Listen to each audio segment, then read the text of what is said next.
Hello everyone. आज की video में हम लोग जामिया एमबीए 2026 के पेपर में क्वांट सेक्शन के क्वेश्चंस को डिस्कस करने जा रहे हैं। क्वेश्चंस को डिस्कस करने से पहले कुछ बेसिक इंफॉर्मेशन मैं इस एग्जाम से रिलेटेड आपको बता दूं। देखिएगा कि जामिया एमबीए के एग्जाम में जो एग्जाम होता है उसमें जो दो स्टेजेस होती हैं। एक रिटेन एग्जाम होता है जिसमें 170 क्वेश्चंस पूछे जाते हैं। हर एक क्वेश्चन 1 मार्क्स का होता है, तो कुल मिलाकर के 170 मार्क्स का आपका रिटेन होता है और 30 मार्क्स का आपका जीडीपीआई होता है। इस तरह से आपने देखा कि 170 प्लस 30 यानी कि 200 मार्क्स में आपकी मेरिट बनती है। और 1/4 आपका यहाँ पे एक बात और नोट कर लीजिएगा कि 1/4 आपके नेगेटिव मार्किंग यहाँ पे होती है इस एग्जाम के अंदर। इस एग्जाम में जो टोटल नंबर ऑफ सेक्शन होते हैं जिससे क्वेश्चंस पूछे जाते हैं वो 5 सेक्शन है। पहला आपका क्वांट है, दूसरा आप देख पा रहे हैं डीआई है, तीसरा आप रीजनिंग देख पा रहे हैं, करंट अफेयर है और आपका इंग्लिश है। डीआई अगर मैं क्वांट की बात करूं तो हमने 2025 यानी 2025 और 2026 दोनों का कंपैरिजन कर रखा है।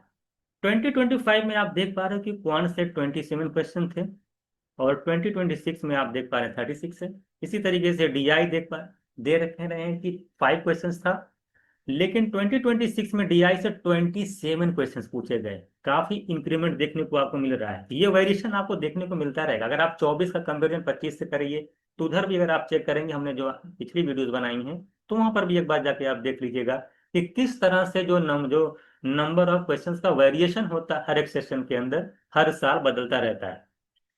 रीजनिंग यहाँ पे देख पा रहे हैं कि इक्वल ही है, अप्रोक्स 39-41।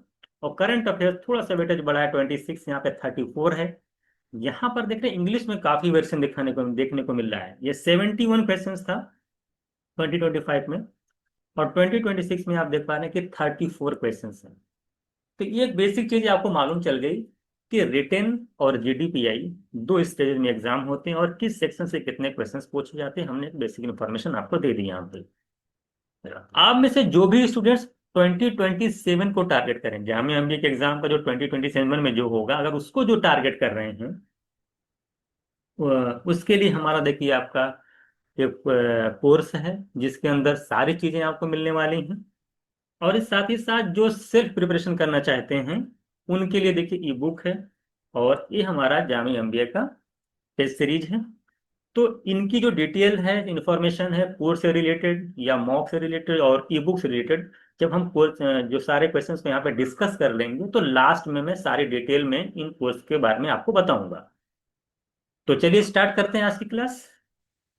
देखिए इस क्वेश्चन में क्या कह रहा है आपसे। क्वेश्चन में कह रहा है कि by selling 45 oranges for rupees 40 rupees, कह रहा है कि अ मैन लॉसेज 20%। कह रहा है कि how many should he sell for rupees 24 so as to gain 20%। ये जो क्वेश्चन आया हुआ है आपके एग्जाम में ये फिक्स पैटर्न पर बेस्ड है।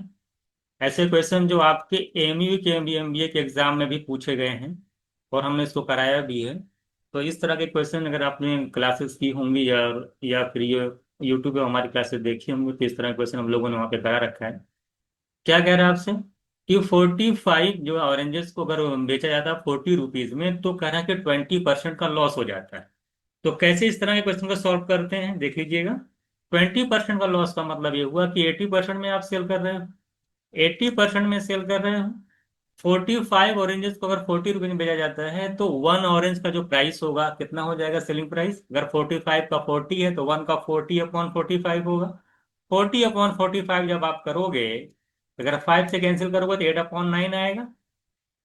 आपसे फिर क्या कह रहा है कि अमल, फिर हाउ मेनी शुड रुपए कह रहा है कि how many should he sell for rupees 24 में कितने ऑरेंजेस को सेल करेगा जिससे कि 20% का गेन हो जाए। 20% का गेन का मतलब होता है कि 120% की वैल्यू निकाल लो यहाँ से। यहाँ से आप देख पा रहे हो जीरो जीरो कैंसिल हो जा रहा है। अगर 8 से मैं यहाँ पे कैंसिल करूंगा तो 1/9 आएगा। यानी 1% की वैल्यू 1/9 आ रही है, तो यहाँ पर आपका 12 आएगा तो 12% की वैल्यू कितनी हो जाएगी 12/9। जब भी आप यहाँ से इस चीज को सॉल्व कर लेंगे तो आपको कुछ करना नहीं है। प्राइस आपको दे रखा है कितना 24 रुपए में, 24 रुपीज अगर आपको अमाउंट दे रखा है, यहाँ से आपने 120% की वैल्यू निकाली हो 12/9। तो यहाँ से आसानी से नंबर ऑफ ऑरेंज निकाल सकते हैं। आपको क्या करना है ये जो प्राइस दे रखा है इसी को डिवाइड कर दीजिए 12/9 से, तो आपका आंसर निकल के आ जाएगा 24 × 9 ऊपर जाएगा, 12 नीचे आएगा, कैंसिल करेंगे तो यहाँ से 18 आ जाएगा। आप जिन्होंने अभी तक क्वांट वगैरह नहीं पढ़ रखी है, प्रॉफिट लॉस नहीं पढ़ रखा है, इस कॉन्सेप्ट को नहीं समझा है, ये जो पूरा क्वेश्चन का जो कॉन्सेप्ट है, तो जब आप पढ़ेंगे क्लासेस वगैरह करेंगे, आप कहीं भी कर रहे हैं तो वहां पर आपको बताया जाएगा। तो यहाँ पर ये जो क्लास जो आपकी कराई जा रही है पीवाई की सोल्यूशन है जाम एमबी 2026 का, तो इसके अंदर आपको डायरेक्ट सोल्यूशन दिखाई देंगे। यहाँ पर बहुत ज़्यादा एक्सप्लेन नहीं किया जाएगा सोल्यूशन को, मतलब कॉन्सेप्ट को। तो कॉन्सेप्ट को करने के लिए आपको जो क्लासेस वगैरह देखनी पड़ेगी। तो डायरेक्ट हमने क्या कर दिया, यहाँ पे 18 है। हालांकि पूरे चीज को मैंने समझा रखा कि क्यों ऐसा किया जा रहा है, ऐसा है ना, क्या रीजन होता है कि 120% वैल्यू क्या है, क्यों डिवाइड किया गया, सारी चीजें। यहाँ पर सिर्फ हमने आपको एक मेथड बताया कि किस तरह का जो क्वेश्चन जब एग्जाम में आता है तो किस तरह से इसको सॉल्व करेंगे, इसका जो सॉल्यूशन क्या है। ठीक है, चलिए नेक्स्ट क्वेश्चन देखिए क्या कह रहा है आपसे। नेक्स्ट क्वेश्चन में कह रहा है कि अ मैन कह रहा है gain 10% by selling article for certain price. कह रहा है कुछ रुपए में कोई एक आदमी किसी चीज को बेचता है और उसको 10% का गेन हो जाता है। तो अगर हम मान लेते हैं कि इसका जो कॉस्ट प्राइस अगर 100 है, तो अगर 10% का उसको गेन हो जा रहा है, इसका मतलब वो कितने में सेल कर रहा है, 110 में। तो 110 में सेल करेगा तो जाहिर सी बात है 110 रुपये में तो 10% का गेन होगा। कह रहा है if he sell it at double price. देखिए सेलिंग प्राइस इसका यही है। अगर कह रहा है इसको इसके डबल प्राइस में सेल कर दे, 110 के बजाय इसके 2 गुना, 2 टाइम्स का मतलब होगा 220 में अगर वो सेल करता है, तो आपसे पूछा प्रॉफिट कितना हो जाएगा। अगर 100 की चीज है, 220 में अगर आप सेल करेंगे तो सीधे सीधे आपको दिख रहा कि प्रॉफिट परसेंट कितना होगा, 120%। क्योंकि 100 220 में कितने का डिफरेंस है, 120 का। तो 100 का 120% निकालेंगे तो 120 रुपीज का प्रॉफिट आएगा। तो 120 को जब 100 में ऐड करेंगे तो सेलिंग प्राइस यहाँ निकल के आ जाएगा 220। तो 100 की चीज पर 220 में अगर आप सेल करोगे तो कितने का प्रॉफिट हो जाएगा, 120% का। तो ये पेन फ्री क्वेश्चन था, इसमें कुछ करने की जरूरत नहीं थी, ये डायरेक्ट आपको दिख रहा है इसमें क्या करना है, तो आसानी से हम इसको सॉल्व कर ले जाएंगे। इसका आंसर क्या जाएगा, 120%। नेक्स्ट क्वेश्चन देखिए क्या कह रहा है आपसे। कह रहा है कि एक्सक्लूडिंग स्टॉपेज द स्पीड कितनी दे रखी है, देखिए इस, अगर हम इस कह रहा है कि अगर हम स्टॉपेज को छोड़ दें तो जो स्पीड आ रही है बस की 54 है। अगर स्टॉपेज को अगर काउंट किया जाए तो बस की स्पीड आ रही है 45। तो कह रहा for how many minutes does the bus stop पर आर। तो पर आर बस कितने मिनट स्टॉप हुई। इस क्वेश्चन को भी हम लोगों ने कराया है, जो लोगों ने सीयूटी का बैच ले रखा होगा। क्लास के अंदर इस तरह के क्वेश्चन मॉक के अंदर भी दिए गए हैं और क्लासेस में भी इस तरह के क्वेश्चन कराए गए हैं। इसका डायरेक्ट फॉर्मूला होता है इस तरह क्वेश्चन को सॉल्व करने के लिए, क्या होता है, देखिए मतलब जब स्टॉपेज को छोड़ करके जो स्पीड दे रखी है 54 है, उसको लिखना है। डिफरेंस इस स्टॉपेज को इंक्लूड जब करते हैं तो स्पीड कितनी आ रही है, 45। तो 54 - 45 अपॉन स्टॉपेज को छोड़ करके यानी 54 से आपको डिवाइड करना होगा, तो ये आपकी स्पीड निकल के आ जाएगी। और स्टॉपेज पर पूछा था कि हाउ मेनी मिनट्स में पूछा था, तो 60 से मल्टीप्लाई कर, क्योंकि आर में आएगा तो 60 से मल्टीप्लाई कर देंगे तो मिनट में कन्वर्ट हो जाएगा। तो 54 45 का डिफरेंस निकालेंगे कितना आ जाएगा आपका, 9। तो 9/54 × 60 करेंगे तो सीधे सीधे आपको दिख रहा है 9 6 और 6 को 60 से डिवाइड करेंगे तो 10 आ जाएगा। तो मेरा आंसर हो जाएगा 10 मिनट्स। यानी हर घंटे वो 10 मिनट जो है स्टॉप लेगी, यही आपका आंसर हो जाएगा। तो क्या फॉर्मूला है, एक्सक्लूडिंग स्टॉपेज की speed minus including including stoppage की speed upon excluding stoppage speed into 60 कर देंगे, तो मिनट में मेरा आंसर यहाँ पे आ जाएगा। I think that formula best question था ये। नेक्स्ट क्वेश्चन देखिए क्या कह रहा है आपसे। ये वाला क्वेश्चन भी आप लोग अच्छे से किए होंगे और कहीं भी पढ़ रखे होंगे, बहुत ही बेसिक क्वेश्चन है, इस तरह का कराया जाता है ब्रिज, हमने तो पूरा कॉन्सेप्ट बताया इस पे। क्या दे रखा है आपका, x+1/x की वैल्यू दे रखी है 3। तो पूछा बताइए x⁵ और +1/x⁵ की वैल्यू क्या होगी, आपसे पूछा है। तो आपको कुछ नहीं करना है, आप एक चीज जानते हैं, अगर कॉन्सेप्ट पढ़ रखा है तो आपने क्या पढ़ रखा है कि अगर x+1/x की वैल्यू n है, n की जगह पे 3 दे रखा है, तो आप जानते हो कि जो x स्क्वायर होता है और +1/x स्क्वायर होता है उसकी वैल्यू कैसे निकालते हैं, हम एन का स्क्वायर करते हैं, दो माइनस कर देते हैं, क्या करते हैं, एन स्क्वायर माइनस टू। इसी तरीके से हम एक्स क्यूब निकालते हैं, plus one upon x cube निकालते हैं, तो क्या करते हैं, एन क्यूब माइनस थ्री है। ये चीजें हमने आपको पढ़ा रखी है अपने बैच के अंदर, आपने भी कहीं भी पढ़ा होगा तो जरूर पढ़ा होगा इस तरह के ये फॉर्मूले को, तो यहाँ से यही अप्लाई कर दो आप। तो आप देखिए, जब यहाँ से x plus one by x three, तो यहाँ से अगर आप निकालेंगे x square plus one upon x square, तो वैल्यू क्या आ जाएगी, थ्री का स्क्वायर करेंगे, नाइन में से टू माइनस कर देंगे, सेवन, सेवन आ जाएगी। इसी तरीके से आप एक्स क्यूब, है ना, और plus one upon x cube निकालोगे तो क्या आ जाएगा, एन क्यूब माइनस थ्री होता है, तो तीन का क्यूब करेंगे, तीन का क्यूब होता है कितना, 27, और minus three into three, nine. तो 27 में से अगर नाइन जाएगा तो आपका 18 आ जाएगा। अब आपको निकालना पावर फाइव। पावर फाइव कैसे मिलेगा, पावर फाइव तब मिलेगा जब इन दोनों को आप मल्टीप्लाई करोगे। जैसे इन दोनों को मल्टीप्लाई करोगे, तो देखिए एक्स स्क्वायर का एक्स क्यूब में मल्टीप्लाई करोगे तो क्या आ जाएगा, एक्स की पावर फाइव भी मिल गई। एक्स स्क्वायर का जब one upon x cube multiply करोगे, तो ये दो पावर, यहाँ के नीचे एक पावर, तीन पावर है तो कैंसिल हो जाएगी, तो आपका आ जाएगा वन अपॉन एक्स। इसी तरीके से वन अपॉन एक्स स्क्वायर का जब एक्स क्यूब में मल्टीप्लाई करोगे, ये दो पावर ऊपर की तीन, दो पावर खा जाएगा, लेकिन एक पावर बच जाएगी इसकी, यानी एक्स बचेगा। ये वन अपॉन एक्स स्क्वायर का जब वन अपॉन एक्स क्यूब में करोगे, तो डिनोमिनेटर में यहाँ भी एक्स स्क्वायर, यहाँ भी एक्स क्यूब, दोनों मल्टीप्लाई हो जाएगा, तो आ जाएगा वन की one upon plus one upon x की पावर फाइव। तो एक्स की power five plus one upon x की पावर फाइव आपको निकालना है।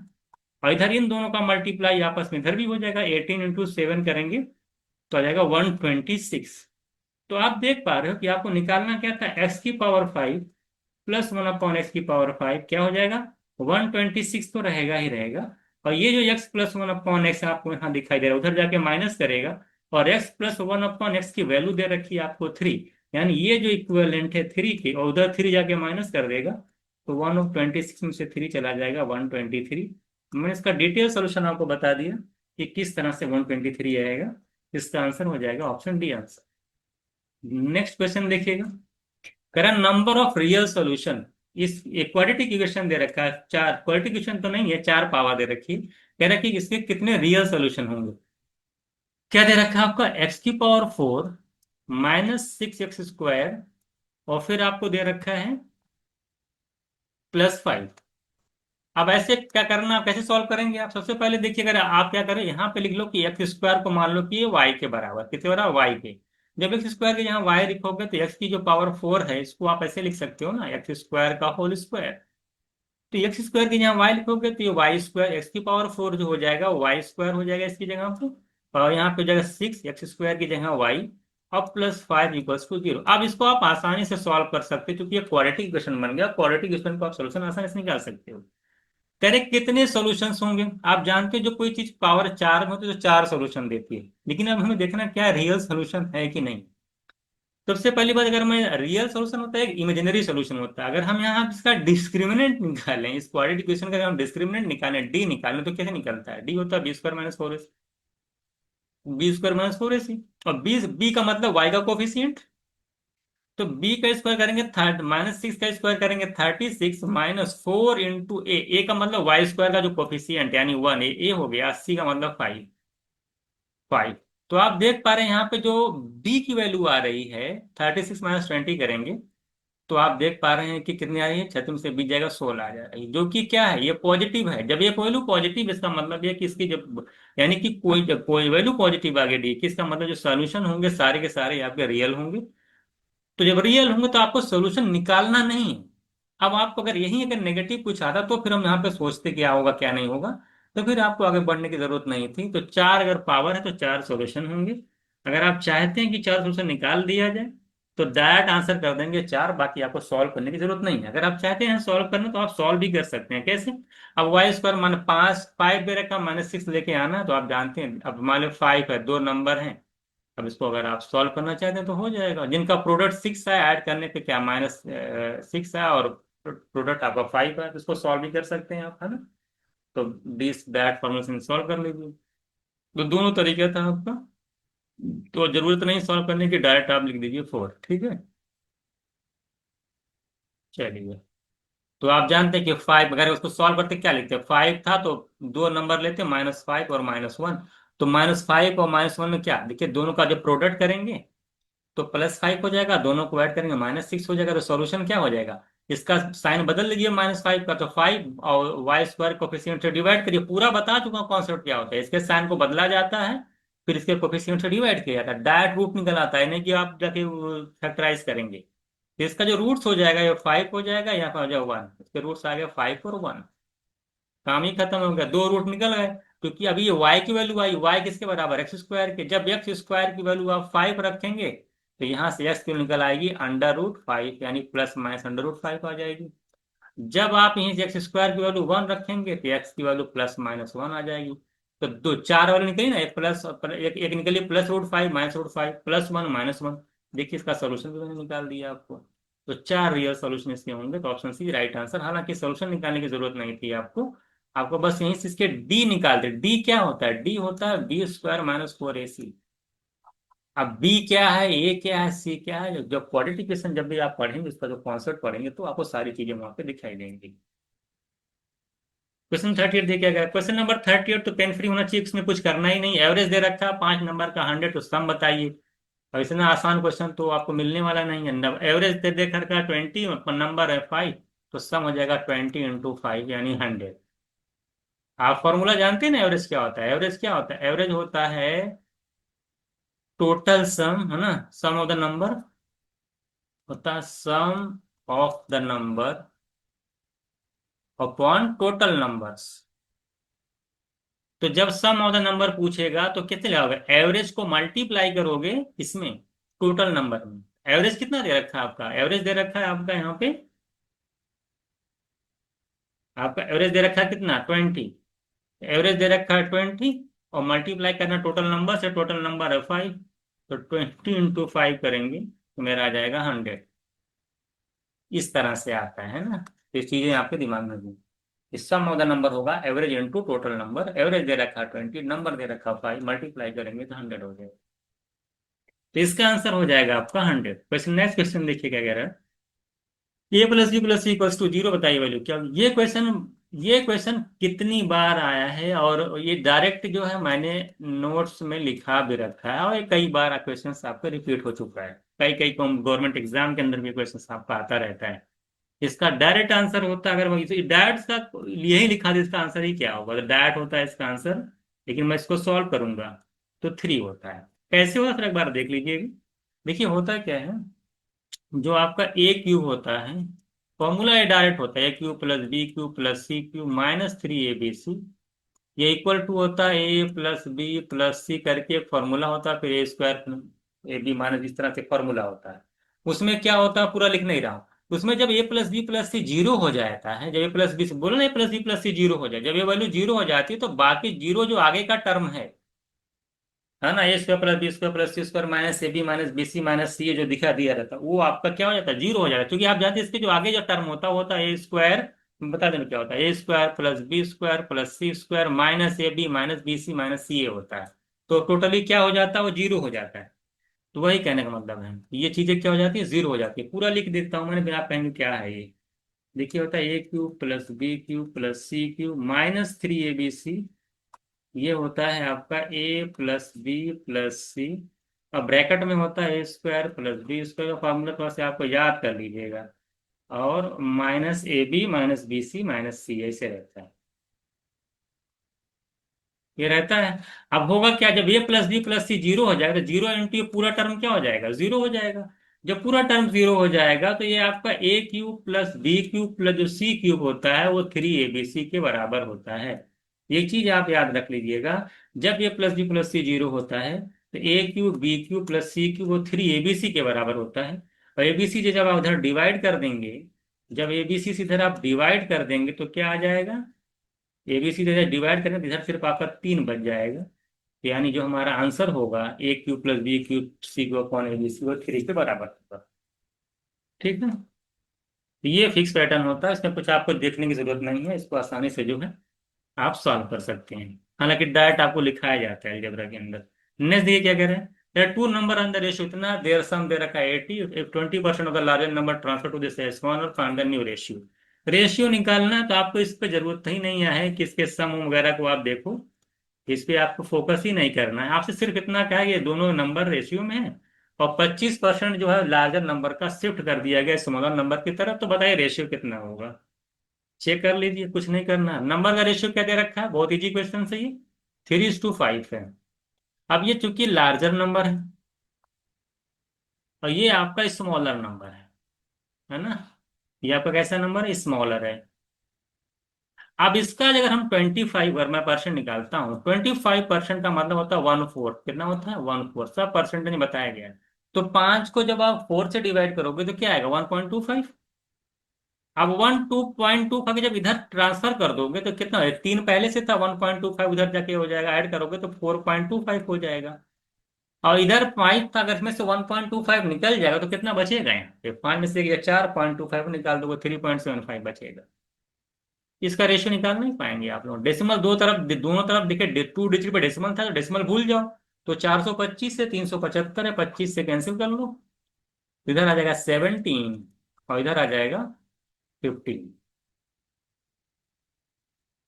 कैंसिल करेंगे आप 25 से तो 17 और 15 आ जाएगा। तो जो मेरा आंसर हो जाएगा वो 17 × 15 हो जाएगा। तो आपको इसमें ये नहीं देखना कि इतना सम क्या है क्या नहीं है, उससे कोई लेना देना नहीं है। ये का 25% ट्रांसफर करके तुरंत आपको रेशियो निकालना, आसानी से निकाल सकते। आगे चलते हम लोग। आई थिंक सारी चीजें आपको सब समझ में आ रही होंगी। तो बहुत डिटेल सोल्यूशन जो है ना, कॉन्सेप्ट कम बताया जाएगा आपको, अधिकतर यहाँ पे आपको डायरेक्ट सोल्यूशन दिखा देंगे, तभी मैं बहुत सारी चीजें वहाँ पे एक्सप्लेन कर दूंगा। इसे क्वेश्चन आपसे पूछा, कर a fair coin is toss 3 times. एक कॉइन को आप 3 बार टॉस करते हो, तो कह रहा है कि given that list one head occurs, तो कह रहा है कि कम से कम एक हेड जरूर आता है। कह रहा what is the probability that exactly 2 head आता है। बताइए, एक वो प्रोबेबिलिटी बताइए जिसमें कि 2 हेड आए। जब एक कॉइन को अगर आप 3 बार टॉस करते हो, सिंपल सी बात है, तो जो टोटल सैंपल स्पेस होता है, जो टोटल पॉसिबल आउटकम्स होता है, वो कितना होता है। जब एक कॉइन्स को आप 3 बार टॉस करते हो तो टोटल पॉसिबल आउटकम्स कितने होते हैं। तो आप जानते हैं, अगर आपने मुझसे प्रोबेबिलिटी पढ़ रखी है या कहीं भी पढ़ रखी है, तो आप जानते हैं कि उसका एक डायरेक्ट फॉर्मूला होता है कि टू द पावर 3। कितने टोटल पॉसिबल आउटकम्स होंगे, 8 होंगे। उस 8 में उस 8 में एक आउटकम्स ऐसा भी होगा, उसमें बोला, देखिए एक लाइन से बड़ी अच्छी लिखी, एक लाइन इसने लिख रखी है कि given that at least one head occur, यानी कम से कम एक हेड और होना चाहिए। लेकिन ये जो पूरे 8 पॉसिबल आउटकम्स हैं, इसमें एक ऐसा भी आउटकम्स है जिसके अंदर कोई भी हेड नहीं होगा, यानी हो सकता है कि ऐसा ऐसे रहे होगा कि आपने एक कॉइन्स खुद 3 बार टॉस किया तो टेल टेल टेल आ गया हो। तो इस एड के अंदर ये टेल टेल टेल वाला भी रहेगा, लेकिन कंडीशन दे रखे कि भी वन हेड जरूर आना चाहिए। तो यहाँ पर जो हमारा टोटल पॉसिबल आउटकम बनेगा according to the given condition, वो 8 ना रह करके वो 7 होगा, क्योंकि एक आउटकम आपको नहीं लेना पड़ेगा जिसमें कि 3 टेल आ रहा है। अब बाकी what is the probability that exactly 2 head, लेकिन आपको प्रोबेबिलिटी किसकी निकालनी है, एग्जैक्टली 2 हेड की। इधर टोटल पॉसिबल आउटकम्स हो गया। तो फेवरेबल आउटकम्स हमारा क्या होगा, फेवरेबल आउटकम्स हमारा जो कह रहा है कि भाई कम से कम दो, एटलीस्ट कह रहा है ना।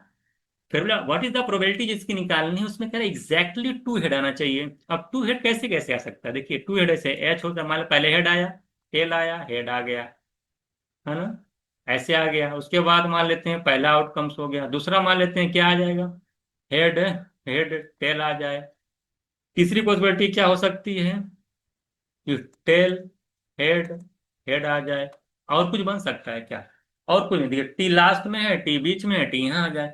इसके अलावा तो कुछ नहीं हो सकता। टी एच एच भी हो गया, तो 3 आपके क्या बनेंगे, ये फेवरेबल आउटकम्स बनेंगे। और टोटल जो पॉसिबल आउटकम्स लिया जाएगा उससे में लिया जाएगा।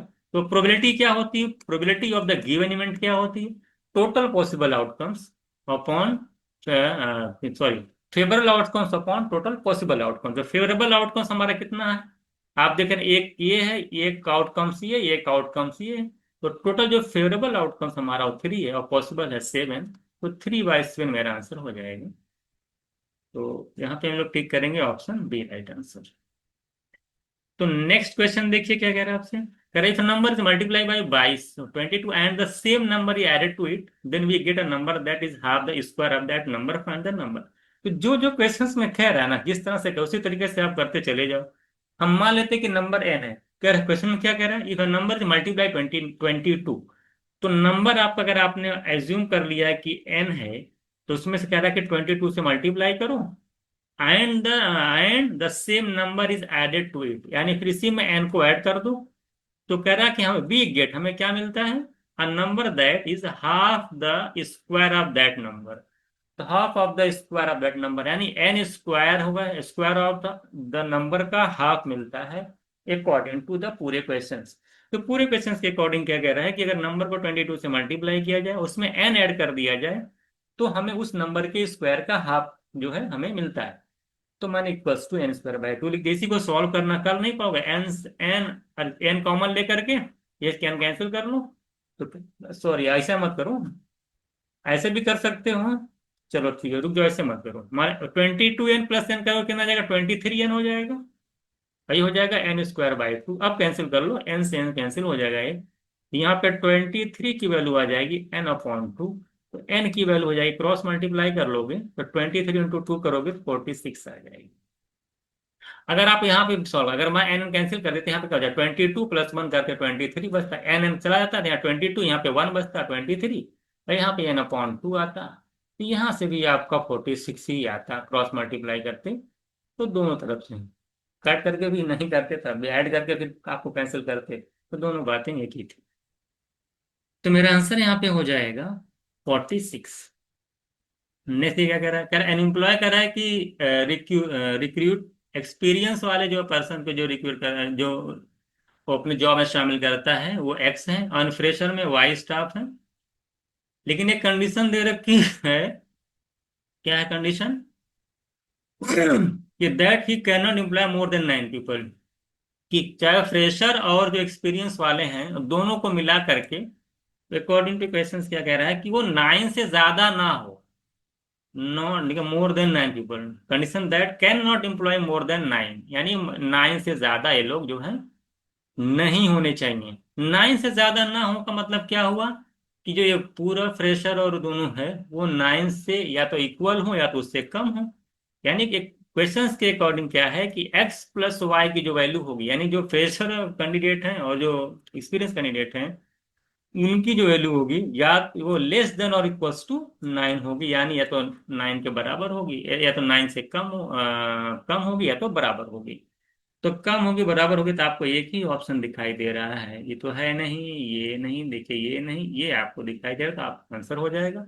और एक्स की वैल्यू आप जानते ही हैं, तो क्या होगी, इक्वल्स टू या ग्रेटर देन 0, और वाई ग्रेटर देन इक्वल। ये इनइक्वालिटी है, और बहुत ही इजी इनइक्वालिटी है। इससे अच्छे अच्छे इनइक्वालिटी इक्वेशन हमने कराए हैं। तो जो मैंने प्रैक्टिस कराया था तो उसमें बहुत अच्छे अच्छे क्वेश्चन हमने लिए थे, तो इसको तो आप आसानी से तुरंत ही कर देते। Option is right answer. Next question देखिए क्या कह रहा है, कह रहा है डिफरेंस बिटवीन द कंपाउंड यानी सीआई एंड एसआई में दे रखा 2 साल का 9। तो 2 इयर्स अगर 9 डिफरेंस है तो फाइंड द प्रिंसिपल निकालना इफ द रेट 15%। तो अगर आपने हमसे पढ़ रखा है तो आप जानते हो कि जो 2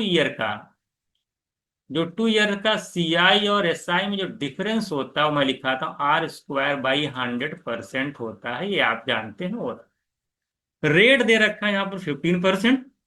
तो 15 का स्क्वायर करेंगे 225 आएगा, 225 को 100 से डिवाइड करेंगे तो क्या आ जाएगा, 100 से डिवाइड करेंगे 225 को तो 2.25। तो मैं यहां से देखिए डायरेक्ट लिख रहा हूँ 2.25 कहाँ से आया, R², आर का मतलब 15, 15 का स्क्वायर करेंगे 225 बाई 100 करेंगे 2.25, और परसेंटेज का साइन लिखा है।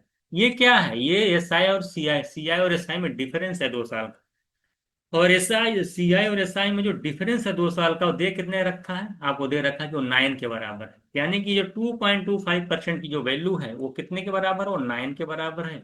तो आपसे क्या पूछा, प्रिंसिपल यानी 100% की वैल्यू आपसे पूछा, निकाल नहीं ले जाएंगे, बहुत ही इजी क्वेश्चन है, आसानी से निकाल ले जाएंगे। इसको सॉल्व कर लीजिएगा तो निकल जाएगा। ये 2.25 है, अगर आप चाहते हैं 4 से मल्टीप्लाई कर दो, 4 से मल्टीप्लाई करेंगे तो आ जाएगा 9, 9% की वैल्यू आ जाएगी, 4 से मल्टीप्लाई करेंगे 36, 9 पर हाथ हो तो गया, तो इधर आएगा 9, तो 9% की वैल्यू इधर आ जाएगी 36।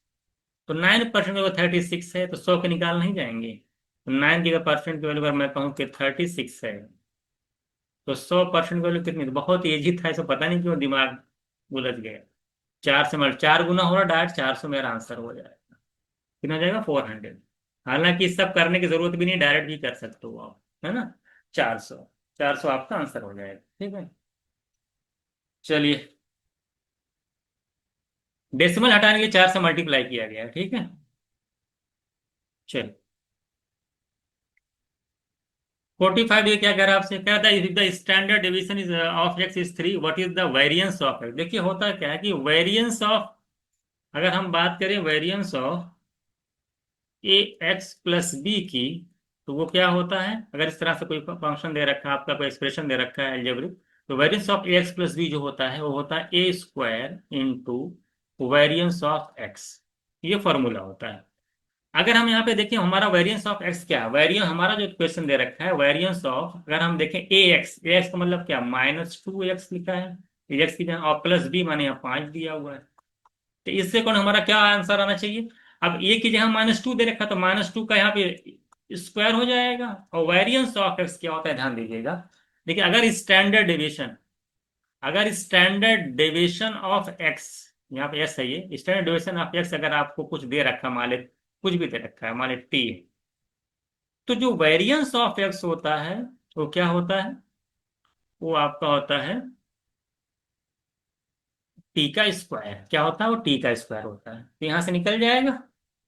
तो वेरिएंस ऑफ जो एक्स होगा वो स्टैंडर्ड डेविएशन की जो वैल्यू है उसके स्क्वायर के बराबर होगी। तो स्टैंडर्ड डेविएशन ऑफ एक्स अगर आपका यहाँ पे 3 दे रखा है, स्टैंडर्ड डेविएशन ऑफ अगर एक्स 3 है, तो वेरिएंस ऑफ एक्स जो होगा वो 3 का स्क्वायर होगा।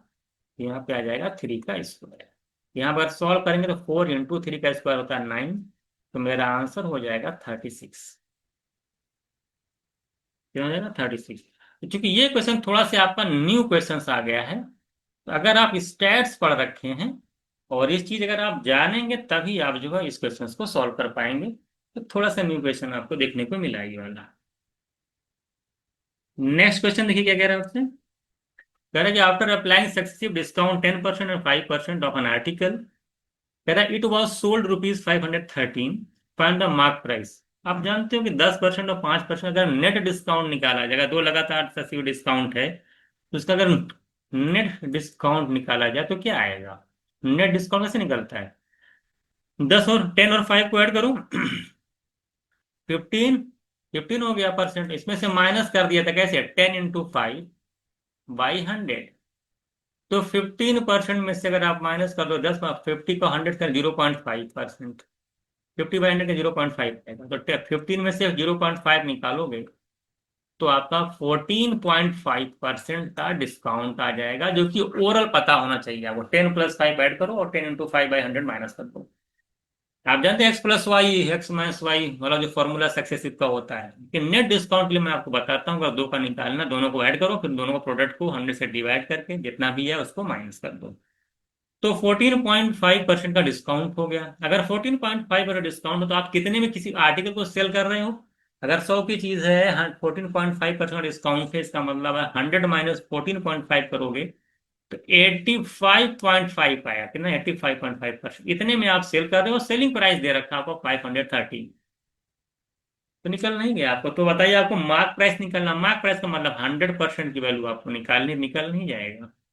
बिल्कुल इजी क्वेश्चन, अगर 2 से मल्टीप्लाई कर दिया जाए तो आप देख पा रहे 2 × 5 = 10, 10, और 2 × 5 = 10, और 1 11, 2 × 8 = 16, और एक करेंगे तो 171 आ जाएगा। तो 171 आ जाएगा, ठीक है। परसेंट पे इधर 2 से मल्टीप्लाई करना पड़ेगा, तो ये हो जाएगा डेसिमल हटाने के लिए, दो कितना हो जाएगा, 2 × 3 = 6, और 2 × 1 = 2, 2 × 5 = 10, यानी 171% की वैल्यू दे रखा है आपको 1026, तो 100 के निकालने हैं। तो आप देख पा रहे हैं सीधे सीधे 6 गुना हो रहा है, 171 का कितना गुना टाइम्स है, 6 टाइम्स है, तो यानी 6 गुना हो रहा है। तो 100% निकालेंगे, ये भी 6 से मल्टीप्लाई हो जाएगा, तो 600 मेरा आंसर हो जाएगा। तो मुझे लगता है इसमें कोई भी टाइम आपको नहीं दिया जाएगा, तो आप डायरेक्ट इस चीज को सॉल्व कर सकते हैं। तो इजी क्वेश्चंस के अंदर ये आएगा, तो कितना आंसर हो जाएगा, 600 आपका आंसर हो जाएगा। नेक्स्ट ये क्या कह रहा है आपसे, कह रहा है ए इक्वल्स टू इतना, बी इक्वल्स टू इतना, बताइए क्या होगा। देखिए हाँ, ए इक्वल्स टू क्या दे रखा है आपको, क्वेश्चंस में आपको दे रखा है ए की जो वैल्यू है, वो कह रहा है कि 1, 2, 3, 5 एंड 7। तो यहां से जो बी है, बी क्या है, एक्स स्क्वायर ऑफ, लेकिन x square such that x belongs to a, यानी इसका स्क्वायर है। अगर मैं बी की वैल्यू निकालूंगा तो कैसे निकालूंगा, इसका स्क्वायर, वन का स्क्वायर करोगे तो वन, टू का करोगे तो फोर, थ्री का करोगे तो नाइन, ये 25 एंड ये आ जाएगा 49, ये आपका आ जाएगा बी की वैल्यू। तो बी और में क्या रिलेशन दिख रहा है आपको? हाँ, बी और में रिलेशन यही दिख रहा है कि नंबर ऑफ जो एलिमेंट्स हैं ए में, कितने देखिए, वन टू थ्री, लगभग फाइव एलिमेंट्स हैं, one two three five seven, कुल कितने एलिमेंट्स इसके अंदर है, फाइव। तो नंबर ऑफ एलिमेंट्स जो आपके बी के अंदर भी दिखाई दे रहे हैं तो भी कितने दिखे, अभी five, one four nine 25, total कितने एलिमेंट है, फाइव है। तो नंबर ऑफ एलिमेंट्स सेट ए में जितने हैं, और नंबर ऑफ एलिमेंट्स, उतने ही एलिमेंट्स आपके बी में भी हैं। यानी N of A equals to N of B, यानी एन और ए में एली नंबर ऑफ एलिमेंट्स और बी में एली नंबर ऑफ एलिमेंट दोनों बराबर हैं, पांच पांच है, जिसका मतलब ये जो हमारा जो आंसर होगा वो option C is right answer. N A का मतलब number of elements in set A. अगला देखो, फंक्शन पे क्वेश्चन दे रखा कि फंक्शन दे रखा है कि F X equals two the power X, F X की वैल्यू क्या है, टू दी पावर एक्स, ये एक्सपोनेंशियल फंक्शन है। तो तय करे कि इसकी जो मैपिंग है, ये वन वन मैपिंग है कि वन मेनी है कि मेनी, थोड़ा सा इसका कॉन्सेप्ट देख लीजिएगा। ये वन वन मैपिंग क्या होती है समझिएगा। देखिए, वन वन मैपिंग का मतलब ये होता है कि अगर एक्स की जगह कोई वैल्यू पुट कर रहे हो, इनपुट कर रहे हो, तो आउटपुट भी आपको उतना ही मिले। जब मान लिया कि आपने एक्स की जगह दो इनपुट ले लिया, एक्स इक्वल्स टू वन और एक्स इक्वल्स टू, मान लिया आपने दो ले लिया, तो जब दो लिया तो इसका जो आउटपुट निकलेगा एफ वन और एफ टू, तो वो दोनों जो है कैसे होने चाहिए, डिफरेंट होने चाहिए, तो सेम नहीं होने चाहिए, क्या होने चाहिए, डिफरेंट। तो इसे बोलते हैं वन वन मैपिंग। जैसे मिसाल के तौर पर अगर एक्स की जगह मैंने वन लिखूंगा, अगर मैं लिखूं वन, इनपुट मैंने डाला एक्स इक्वल्स टू वन, तो आउटपुट जो हमारा एफ वन यानी जो फंक्शन की वैल्यू आएगी, टू दी पावर एक्स की जगह लिखूंगा टू दी पावर वन करेंगे तो टू आएगी, यानी एक्स इक्वल्स टू वन पे वैल्यू हमारा आउटपुट आ रहा है टू। इसी तरीके से मैं एक्स इक्वल्स टू टू रख दूंगा, तो टू की पावर टू करूंगा एक्स की जगह तो फोर आ जाएगा, यानी ये टू, यानी कि एक्स की वैल्यू टू पे हमारा जो आउटपुट आ रहा है वो फोर आ रहा है। तो ये वन वन डिफरेंट वैल्यू आ रही है, तो यानी हमारा वन वन मैपिंग हो गया, यानी दो डिफरेंट इनपुट रखने पे हमें दो डिफरेंट आउटपुट मिल रहा है, तो इसे बोलते हैं one one mapping. For example, अगर यही फंक्शन आपका ई वाला सपोज दैट एक्स स्क्वायर होता, तो क्या ये वन वन मैपिंग वाला है? नहीं है। क्यों? क्योंकि यहाँ पे अगर एक्स इक्वल्स, मान हमने दो इनपुट पुट किया, एक्स इक्वल्स टू टू और X equals to minus two, दोनों देखिए इनपुट अलग अलग है। लेकिन यहाँ पे जब मैं इसका आउटपुट निकालता है एफ टू की वैल्यू, तो एक्स स्क्वायर करते टू का स्क्वायर करेंगे तो फोर आएगा। लेकिन एफ माइनस टू अगर मैं यहाँ पे निकालता, तो यहाँ पे माइनस टू का स्क्वायर करता तो माइनस टू का स्क्वायर भी फोर होता। आप देख रहे फोर फोर बराबर हो गया, यानी कि टू डिफरेंट इनपुट पे आपको सेम आउटपुट मिल गया, यानी ये वन वन मैपिंग नहीं है। तो ये जो फंक्शन आप F equal two the power X है वो कैसा है, ये वन वन मैपिंग है। आई थिंक यहाँ पे थोड़ा सा तो आइडिया आपको लग गया होगा कि वन वन मैपिंग क्या होती है। 49 देखिए, कह रहे हैं तेरा person crosses 600 metre long street in 5 minute, तो what is the speed in kilometre per hour. बहुत ही इजी क्वेश्चन है, लेकिन थोड़ा सा आपका चेक करता है। 600 मीटर की मान ले आपकी डिस्टेंस है, स्पीड का distance upon time, distance speed into time, speed distance upon time, time का 5 मिनट्स, 5 मिनट्स का मतलब 5 इंटू 60 करेंगे 300 सेकेंड आ जाएगा, ये मीटर पर सेकंड में आ जाएगी। 18/5 से मल्टीप्लाई करेंगे तो किलोमीटर पर आवर में आ जाएगी। इसी को सॉल्व कर लेना है, जीरो जीरो कैंसिल हो जाएगा, थ्री सिक्स आ जाएगा। तो 6 इंटू 6 36, 36 को 5 से डिवाइड करोगे तो 7.2 किलोमीटर पर आवर। तो कुछ करना है तो मैंने मीटर पर सेकंड में करके 18/5 से मल्टीप्लाई कर दिया, तो मेरा आंसर आ जाएगा किलोमीटर पर आवर में 7.2। इसमें यार टाइम देने की जरूरत नहीं। 50 देखिए, कह रहा है लॉग बेस है ये टू, ये जो अच्छा अच्छा क्वेश्चन ये भी दे रखा है, क्या दे रखा है कि लॉग बेस टू दे रखा है, तो यहाँ पे एक्स माइनस वन और फिर प्लस दे रखा है, सेम बेस यहाँ पर भी है, और फिर दे रखा है कि एक्स माइनस थ्री की वैल्यू दे रखा है कि थ्री। तो आप जानते हैं कि अगर आप पढ़े हैं थोड़ा बहुत लॉग, तो आप जानते हैं अगर लॉग माने टू है, बेस एम है, और प्लस लॉग टू बेस अगर एन है, मान लें एन है, तो जिन, तो क्या हो जाता है फॉर्मूला, ये फॉर्मूला हो जाता है log to base M into N. ये आपको आना चाहिए, लॉग की प्रॉपर्टी है कि दोनों का आपस में मल्टीप्लाई हो जाता है, जिसका आप लॉग निकालते हो दोनों का मल्टीप्लाई एम इंटू एन हो जाएगा, बेस यहाँ लग जाएगा। ये चीज आपको, एक फॉर्मूला और आपके दिमाग में होना चाहिए कि अगर मान लो लॉग दे रखा है यहाँ पे और मान लेते हैं कि ए है और यहाँ पर एम है और यहाँ इक्वल्स टू मान लेते हैं कि ये एन है। तो अगर लॉग एम बेस ए की वैल्यू एन है, तो अगर मुझे एम की वैल्यू बचू, एम क्या होगा कि एम जो होता है, ये जो ए आपको बेस में दिखाई दे रहा है, यहाँ पर जो वैल्यू इक्वल टू एन दिखाई दे रही है, ये ए बेस यहाँ पे लिखा जाएगा और जो वैल्यू थी उसको पावर में लिख दिया जाता है। यानी M equals to A to the power N होता है। क्या होता है? M equals to A to the power N. अभी आप लॉग लेंगे तो फिर वही चीज आपके सामने आ जाएगी। तो क्या होता है? एम इक्वल्स टू होता है ए टू द पावर एन। अगर ये दो चीजें आप समझ गए हैं तो आप इस क्वेश्चन को आसानी से सॉर्ट आउट कर सकते हैं। हालांकि लॉग में इस तरह के क्वेश्चन आपको, मैंने, अगर मैं क्वेश्चन कराऊंगा तो इस तरह के क्वेश्चन आपको कराए जाएंगे। तो क्या हो जाएगा यहाँ पे? देखिए, पहले तो जो सम वाली प्रॉपर्टी को मल्टीप्लाई में कन्वर्ट करोगे तो क्या आ जाएगा? ये लॉग ये टू, इन दोनों का मल्टीप्लाई हो जाएगा, x-1 और x-3, ये मल्टीप्लाई हुआ इक्वल्स टू 3 आएगा। फिर ये प्रॉपर्टी वाली हो जाएगी, इसे यहाँ बेस था, ये नंबर था, इक्वल्स टू दे था। तो इन दोनों का जो प्रोडक्ट होगा, मैंने भी बताया था प्रॉपर्टी में, ये क्या हो जाएगा? ये जो बेस दे रखा है ये, और ये जो नंबर दे रखा है वो पावर में आ जाएगा, यानी टू द पावर 3 हो जाएगा, यानी 8 के इक्वल हो जाएगा। यानी x-1 और x-3 का जो प्रोडक्ट है वो 8 के बराबर आएगा। तुरंत आपको ऑप्शन पे जाना है और देखना कि x क्या वैल्यू रख दें जिससे कि वैल्यू 8 आ जाए। तो आप चेक कर पाएंगे कि x की कौन सी वैल्यू रखी जाए, यहाँ पे 8 आ जाए तो 5 पे। बाकी आप चेक करेंगे देखिए नहीं आएगा, 5 रखें, 5 में से 1 जाएगा 4, इसलिए 5 में से 1 जाएगा 4, और 5 में से 3 जाएगा 2, तो 4 इंटू 2 करेंगे, देखेंगे 8 हमारा वेरीफाई हो गया। तो ये मेरा आंसर हो जाएगा। ये नहीं बैठ करके हम क्वाड्रेटिक बनाएंगे और सॉल्व करेंगे, ऐसा नहीं करना है। बैठ करके इसको सॉल्व नहीं करना है, ठीक है? क्वाड्रेटिक बना के सॉल्व नहीं करना, डायरेक्टली जो ऑप्शन से करके इसको शॉर्ट आउट कर दीजिएगा। ये मेरा आंसर हो जाएगा 8। तो 8 आ जाए तो मेरा आंसर हो जाएगा 5। ठीक है, एस की वैल्यू कितनी होनी चाहिए? 5। दोनों मैंने फॉर्मूला बता दिए, मैंने प्रॉपर्टी बता दी किस तरह से इसको सॉल्व करना है। नेक्स्ट क्वेश्चन ये क्या कह रहा है आपसे? कह रहा है कि there would be 10% loss in beets sold rupees 5.4 kg, at what price पर वी शुड बी अर्न 20%। ये तो बेसिक क्वेश्चन से आप लगातार करते चले आए हैं, तो मुझे लगता है इसमें बहुत कुछ बताने की जरूरत नहीं है। अगर हम कह रहे हैं कि 10% का लॉस हो जाता है जब हम 5.4 रुपीज पर के, 10% का लॉस का मतलब कितने में सेल कर रहे हो? 90%। यानी कि 90% में जब करते हो तो कितने का लॉस होता है? 5.10 लॉस हो जाता है जब आप कितने में सेल करते हो? 5.4 kg। रेट आपका 5.4 kg। तो जब आप इतने में सेल करते हो 10% का लॉस है, 90% वैल्यू 5.4 है, तो आप चाहते हो कि 20% का प्रॉफिट। 20% का प्रॉफिट का मतलब 120% की वैल्यू क्या होगी कि निकल नहीं जाएगा, जीरो से जीरो कैंसिल हो जाएगा। 9 से कैंसिल करोगे तो यह 0.6 आएगा। और तो अगर एक यूनिट की वैल्यू 0.6 है तो 12 की निकालेंगे तो 12 में भी 0.6 से मल्टीप्लाई हो जाएगा, 7.2 मेरा आंसर हो जाएगा। तो वन लाइनर क्वेश्चन है, इजी क्वेश्चन के अंदर आता है। ये सारी चीजें आपको बहुत अच्छे तरीके से हम क्लास में कराते हैं, छोटे छोटे क्वेश्चन की। तो 7.2 मेरा आंसर हो जाएगा। तो 7.2 आपका यहाँ पे आंसर आ जाएगा। 52 देखिए, क्या जो इजी क्वेश्चन में टाइम नहीं लेना है। 52 आपका देखिए बिल्कुल फिक्स पैटर्न पर आ गया है। बहुत सारे क्वेश्चन आपको मॉक के अंदर भी मिल जाएंगे इस पैटर्न पर।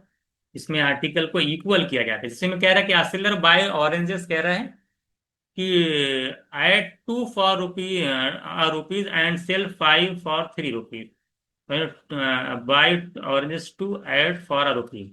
देखिए, दो ऑरेंजेस कह रहा है कि वो 1 रुपए में सेल करता है, और 5 और जो कह रहा है कि 5 ऑरेंजेस जो वो 3 में सेल करता है। तो यहाँ पर क्या करते हैं? नंबर ऑफ आर्टिकल्स को बराबर करते हैं। Number of article, number of जो सामान है, 2 और 5, इसको बराबर करना। कैसे इक्वल होगा? इसको इक्वल करने के लिए क्या करना पड़ेगा कि पूरे में पहले देखिए 5 से मल्टीप्लाई कर दो, और इस पूरे में 2 से मल्टीप्लाई कर दो, तो एक आर्टिकल इक्वल हो जाएगा। कैसे हो जाएगा? 5 इंटू 2 करेगा 10 हो जाएगा। 10 ऑरेंजेस, 5 1 5 रुपीज में हो जाएगा। और 2 5 10 ऑरेंजेस, 2 2 इंटू 3 करेंगे 6। यानी यहाँ पे जो ऑरेंजेस है यानी आर्टिकल जो है वो आपका क्या हो जाएंगे? बराबर हो जाएंगे। अब आप देख लीजिए कि 5 की चीज है, यहाँ पे 6 है। तो 5 अगर चीज, अगर 5 रुपए के बजाय अगर आप 6 में सेल करोगे तो कितने का फायदा होगा? 1 का फायदा हो जाएगा। है कितना? 5। तो 1/5 करोगे तो यहाँ पे 20% का आपको क्या हो जाएगा? गेन हो जाएगा। 20% का गेन हो जाएगा। तो फिक्स पैटर्न है, इसमें कुछ करना है, आर्टिकल बराबर करें, फिर आप प्राइस का कंपेयर कर लेते हो, तो वहां से आपको डायरेक्ट निकल के चल मिल जाता है। ठीक है।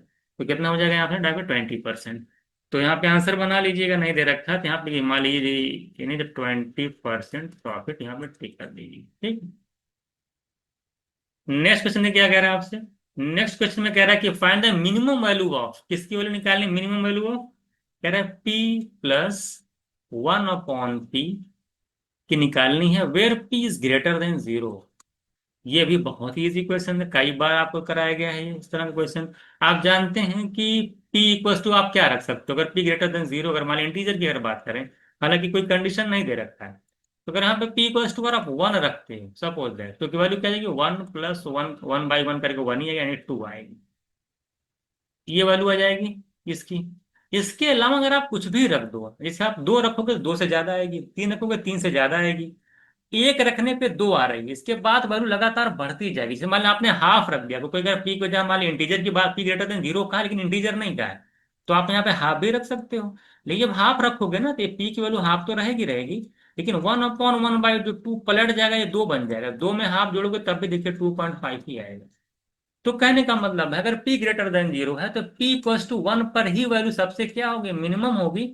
उसके अलावा आप कुछ भी वैल्यू रखते चले जाओगे तो वैल्यू आपकी बड़ी आएगी। तो मिनिमम वैल्यू आपकी क्या हो सकती है यहाँ पे, वो हो सकती है 2। तो 2 का मतलब हो जाएगा option C is right answer. Next देखिए, अगर है कह रहा find the total number of turns between 100 and 300 जो कि एग्जैक्टली 4 से डिवाइड हो। ये भी इजी क्वेश्चन के अंदर आएगा। मान लिया आपका 100 है और यहाँ पे 300 है और 4 से डिवाइड होना चाहिए, इनके बीच के नंबर की बात किया, तो 100 के बाद पहला नंबर कौन सा आएगा, 100 के बाद 4 ऐड कर लो, 104, तो ये भी 4 से डिवाइड ही है। 104 का मतलब हो गया 26। भाई यही तो है 104। अब इससे पहले वाला नंबर अगर आप लिखेंगे तो टू ना, देख लीजिए कितना आ जाएगा, 296, ये आएगा। अब यही देखिए है, अब ये भी 4 से डिवाइड है, भी 4 से डिवाइड है। अब कैसे नागे टोटल नंबर कैसे निकलता है, 104 को 4 से डिवाइड कर लो, कितना आ जाएगा यहाँ पे 26, और 296 को 4 से डिवाइड करो तो ये आ जाएगा 74। तो 74 इधर आया, 26 इधर आया, अब इनके बीच में कितने नंबर बने, 26 से 74 अगर आप जाओगे तो यहाँ पे 26 में अगर आप 18 कितना जोड़ोगे, 48 जोड़ोगे, तब जाके 74 बनता है, और 26 इंक्लूड कर लोगे तो मिला करके 49 नंबर्स आ जाएंगे। इसमें मैं पूछूं कि भाई 26 से लेकर के 74 तक में कितने नंबर आएंगे इंक्लूडिंग 26, तो कैसे निकाल नहीं पाओगे। 26 ऐड कर लो, हाँ 26 प्लस 48 करो 74, 26 प्लस 48 और 26 को ले लोगे तो एक नंबर और हो जाएगा, तो मिला के 49 नंबर आएंगे। तो ये आंसर हो जाएगा 49। अगला देखिए क्या कह रहे हैं। आपने दे रखा है x+1/y की वैल्यू दे रखा है इतना है, y+z कितना है इतना है। देखिए कुछ नहीं करना आपको, आपको निकालना z+1/x निकालना। तो सबसे पहले आप अगर यहाँ से x निकाल पाते हो, 55% में जरा देखिएगा, अगर आप यहाँ से x निकाल पाते हो तो x क्या हो जाएगा, x की वैल्यू आपकी हो जाएगी, x की जो वैल्यू हो जाएगी ये 1 - 1/y उधर जाएगा ना, तो 1 - 1/y, यानी यहाँ y - 1/y आ जाएगा। ये तो x की वैल्यू आ गई। यहां से अगर मैं z सेकंड वाले, अगर मैं z की वैल्यू निकालूं तो आप जानते हो कि 1/z क्या दे रखा है, 1 - y। तो यहाँ पे अगर z करेंगे तो ये पलट जाएगा, तो 1/1 - 1। तो आपको z पता चल गया, x पता चल गया, तो आपको निकालना क्या है, z+1/x।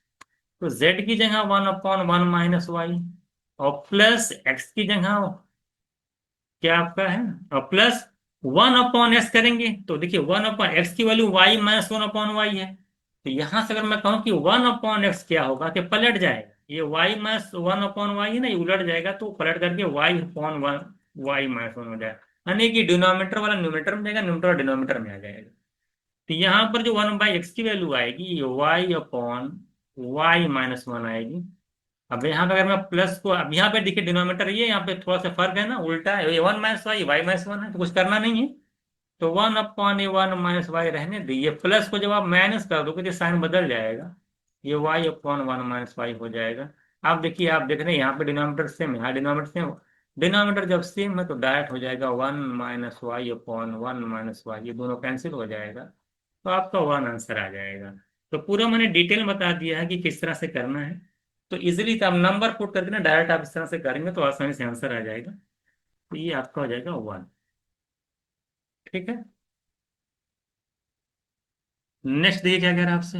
कह रहा है a upon x minus a plus b upon Y minus b plus c upon Z minus c equal to 2 है। जरा बताइए कि x upon x minus a की वैल्यू क्या होगी, b y upon Y minus b की value क्या होगी, सारी चीजें देर पूछा आपसे, है ना, कि क्या क्या वैल्यू होंगी।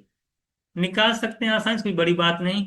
इसमें एक चीज, पहले एक को सॉल्व कर लो, उसके बाद आसानी से हो जाएगा। इसे x upon x minus a दे रखा है।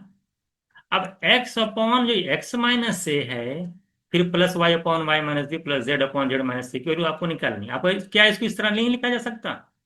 अब मैं अगर इसमें ए माइनस कर दूं ए प्लस कर दूं कोई फर्क तो पड़ेगा नहीं, और नीचे एक्स माइनस ए रहेगा। तो मैं एक टर्म एक्स माइनस से अपॉन एक्स माइनस से अलग लिख लूं, फिर प्लस जो लिखा है ए उसको अलग अलग लिख लूं। समझा दे रहा हूं मैं, एक्स माइनस से अपॉन एक्स माइनस से ऐसे लिख लूं, और फिर ए अपॉन एक्स माइनस से समझाने के लिए लिख रहा हूं। तो आप देखेंगे ये पूरा कैंसिल हो जाएगा, ये one plus A upon x minus ए हो जाएगा। अगर ये चीज आप समझ गए तो पूरा क्वेश्चन ही खत्म होगा। बस एक बार अगर आप ये चीज समझ गए कि एक्स अपॉन एक्स माइनस ए को one plus A upon x minus ए में लिख सकते हैं। रीजन क्या है कि जो ए अपॉन एक्स माइनस ए यहाँ पे दिख जा रहा है, यही मिल जा रहा है, ए अपॉन एक्स माइनस ए। तो मैं इसी तरीके से अगर मैं कहूंगा कि जरा बताइए कि Y upon Y minus B क्या होगा, उससे उस तरीके से वन प्लस, यहाँ ए है तो यहाँ बी आ जाएगा, यहाँ पे वाई है तो वाई आ जाएगा, माइनस बी तो रहेगा ही। बी अपॉन माइनस, इसी तरीके से मैं कहूँ कि जेड, क्या नाम हुआ इसका, z, z upon Z minus c क्या होगा, सिमिलरली प्लस करके यहाँ पे c minus z minus c हो जाएगा। तो ये आपको देखिए ये भी पता चल गया, ये देखिए इसके निकल ये कि निकालेंगे तीनों निकल जाएगी। इसी तीनों को क्या निकालना, सम निकालना। जब तीनों को ऐड करोगे तो लेफ्ट साइड ऐड होगा तो राइट साइड भी तो ऐड होगा। तो इन तीनों का जब आप सम करोगे, ये इनका और इसका मिला करके, तो आंसर क्या आ जाएगा। आपको तीनों का सम करूं तो सम जब करेंगे तो आप यही लिखोगे कि x upon x minus a plus y upon Y minus b plus z upon Z minus c, ये दे रखा है, इक्वल्स टू हो जाएगा। राइट वाला भी ऐड होगा, देखिए वन प्लस वन, ये थ्री हो जाएगा, plus A upon x minus C आएगा, B upon Y minus B आएगा, और C upon Z minus C आएगा।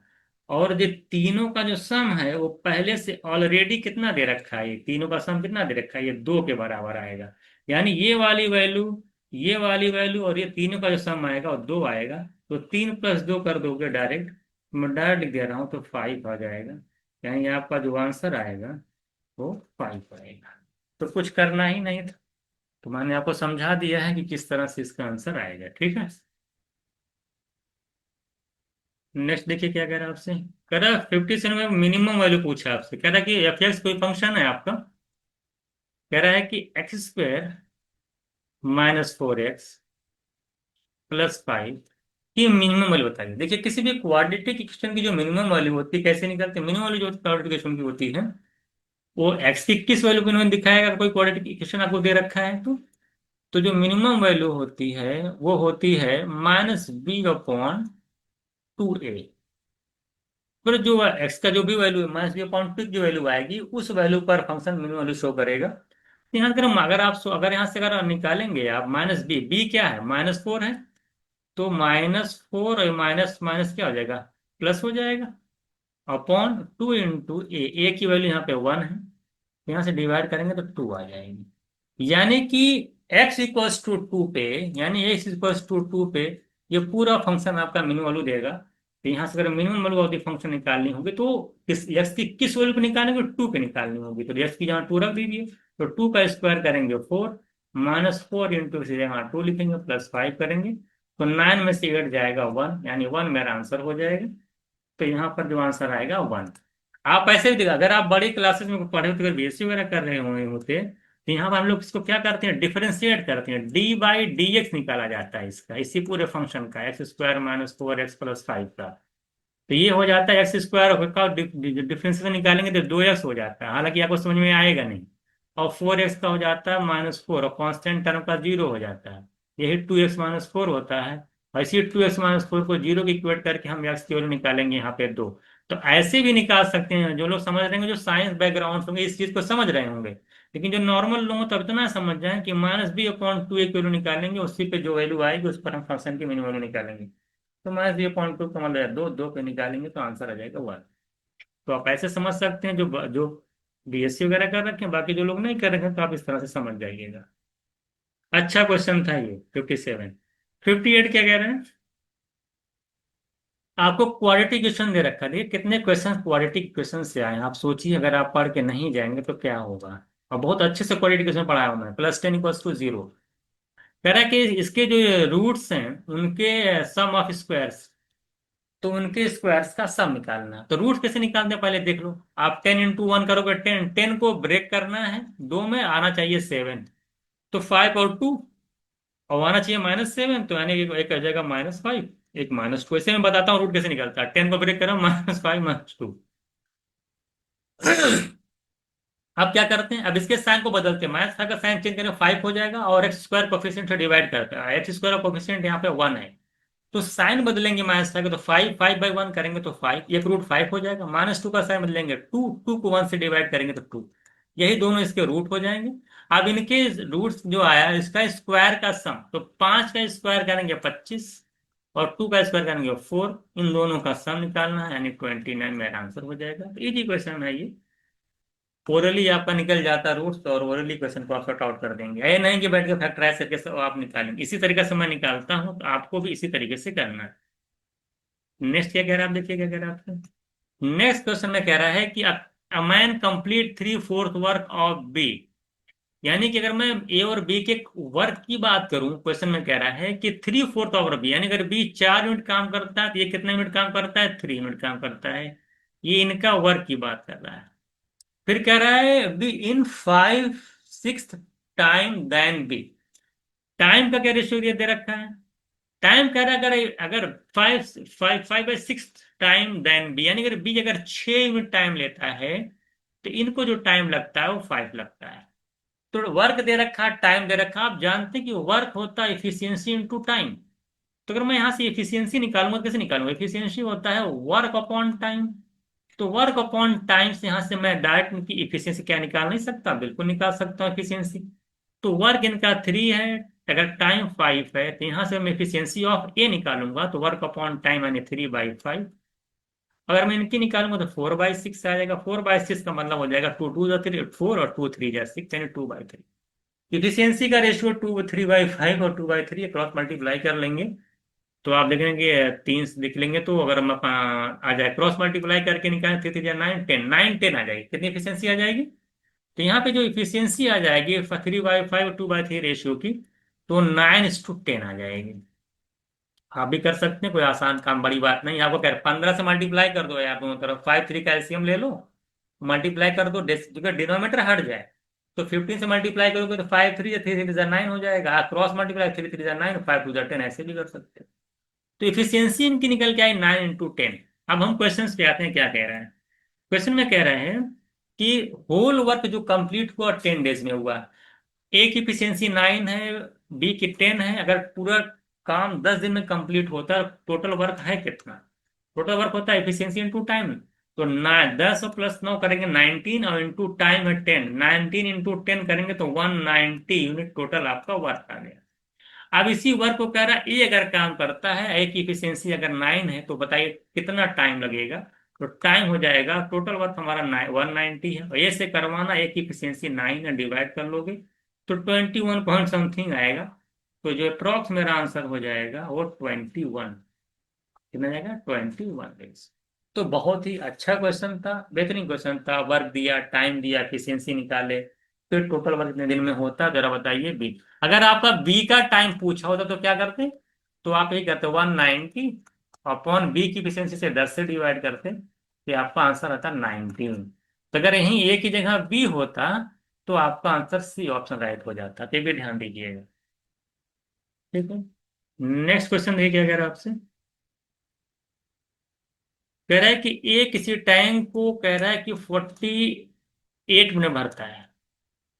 और बी उसी टैंक को कह रहा है 36 में भरता है। दोनों का एलसीएम निकालेंगे तो 144 आएगा। और मैं यहाँ पे इफिशियंसी निकालता हूँ, ए की इफिशियंसी 3 आ जाएगी और बी की इफिशियंसी आ जाएगी 4 यूनिट।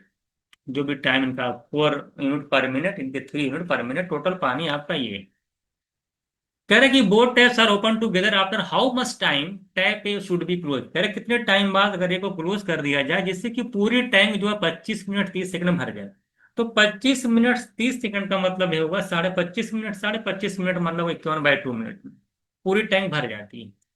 आप जानते हैं जो बी है, बी जो है, आप जानते हैं कि 1 मिनट में बी जो आपका हो 1 मिनट में 4 यूनिट पानी भरता है एफिशिएंसी के अकॉर्डिंग। अगर चूंकि ए को क्लोज किया गया है, बी को क्लोज नहीं किया गया है, यानी 25 मिनट अगर 30 सेकंड में पूरी टैंक भरती है तो वो 25 मिनट 30 सेकंड बी पूरा चला होगा। तो आपको ये देख लेना कि वो 25.5 मिनट में वो जो बी जो है वो कितना पानी भरा, ये निकाल लीजिए। 25.5 का मतलब वो समझ लीजिए 51/2 मिनट है वो। 25, अरे भाई 25 है, आधा मिनट और ऐड कर लेंगे कितना आ जाएगा, 25 मिनट 50 + 1 51/2।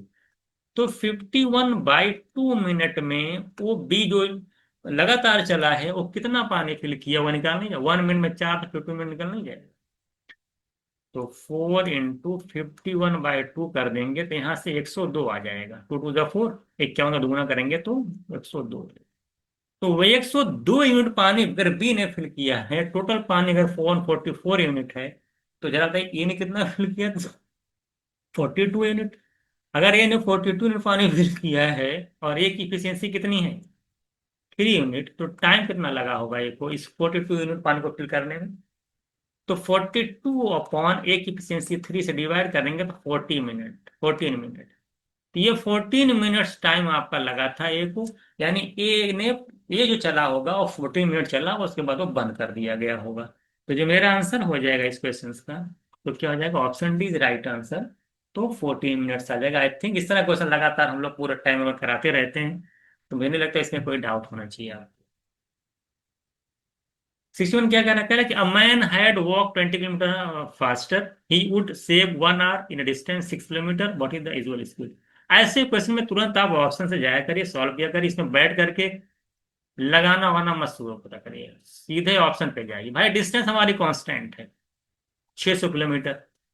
अब हम कौन सी स्पीड लें, कि अगर हम उसमें 20 ऐड करें फिर टाइम का कंपेयर कर लेंगे, इसे मान लेते हैं। अब तो मुझे तो डायरेक्ट दिख रहा है कि क्या होना चाहिए, कुछ लोगों को नहीं दिखता। जैसे मान लो 200, मान लिया आपने 600 लिया, 200 स्पीड ले लिया तो 3 घंटे आ गया। 220 से 600 डिवाइड नहीं हो रहा, तब 1 घंटे का डिफरेंस कैसे आएगा? तो ऐसे नहीं लेना। 150 ले लिया मान लिया आपने, 170 डिवाइड नहीं होगा, तो इस तरह के ऑप्शन नहीं लेने कि जो कि डायरेक्ट आपको बढ़ाने के बाद वो टाइम निकल ही ना पाए। अगर आप 100 लेके चलते सबको, देखिए अब इसी से आ जाएगा कैसे। 100 माइल स्पीड ओरिजिनल थी तो टाइम कितना लगता? 600 डिस्टेंस है, 100 की स्पीड है, टाइम लगता है 6 घंटे। अगर 600 डिस्टेंस है, हमने स्पीड 20 बढ़ा दी, 100 के बजाय 120 कर दी, तो मैं यहां से टाइम निकालूंगा तो क्या आ जाएगा मेरा, 5 घंटे। यहाँ टाइम 5 घंटे, यहाँ टाइम 6 घंटे। अब डिफरेंस अगर आप देख पा रहे हैं तो कितना आ रहा, 1 आवर्स का। ये तो क्वेश्चन में कहा है, वेरीफाई हो गया। ये तो क्वेश्चन में कहा आपसे कि भाई अगर हम 20 की स्पीड बढ़ाते हैं, यहाँ पे जो टाइम निकालेंगे और यहाँ पे जो पहले जो टाइम देगा, उन दोनों में डिफरेंस 1 आवर का, 1 आवर का देखिए है, ये सेव 1 आवर्स। तो ऑप्शन सी राइट आंसर। ऐसे क्वेश्चन को आपको डायरेक्ट ऑप्शन से करना है, ये नहीं कि बैठ करके पूरा सॉल्व करना है। 62 में कह रहा है कि a batsman score 87 run in 17th innings और ड्यू टू दिस कह रहा है his average increase by 3 run. 17वें इनिंग में उसने 87 रन मार दिया, जिसकी वजह से कह रहा है कि एवरेज 3 बढ़ गया। अब 16 इनिंग के जो का एवरेज कितना था उनका रन बनाने का हमें नहीं पता। हम मान लेते हैं कि 16 इनिंग का जो एवरेज है, वो मान लेते एवरेज रन है, मान लेते हैं कि 16 इनिंग का जो एवरेज रन है।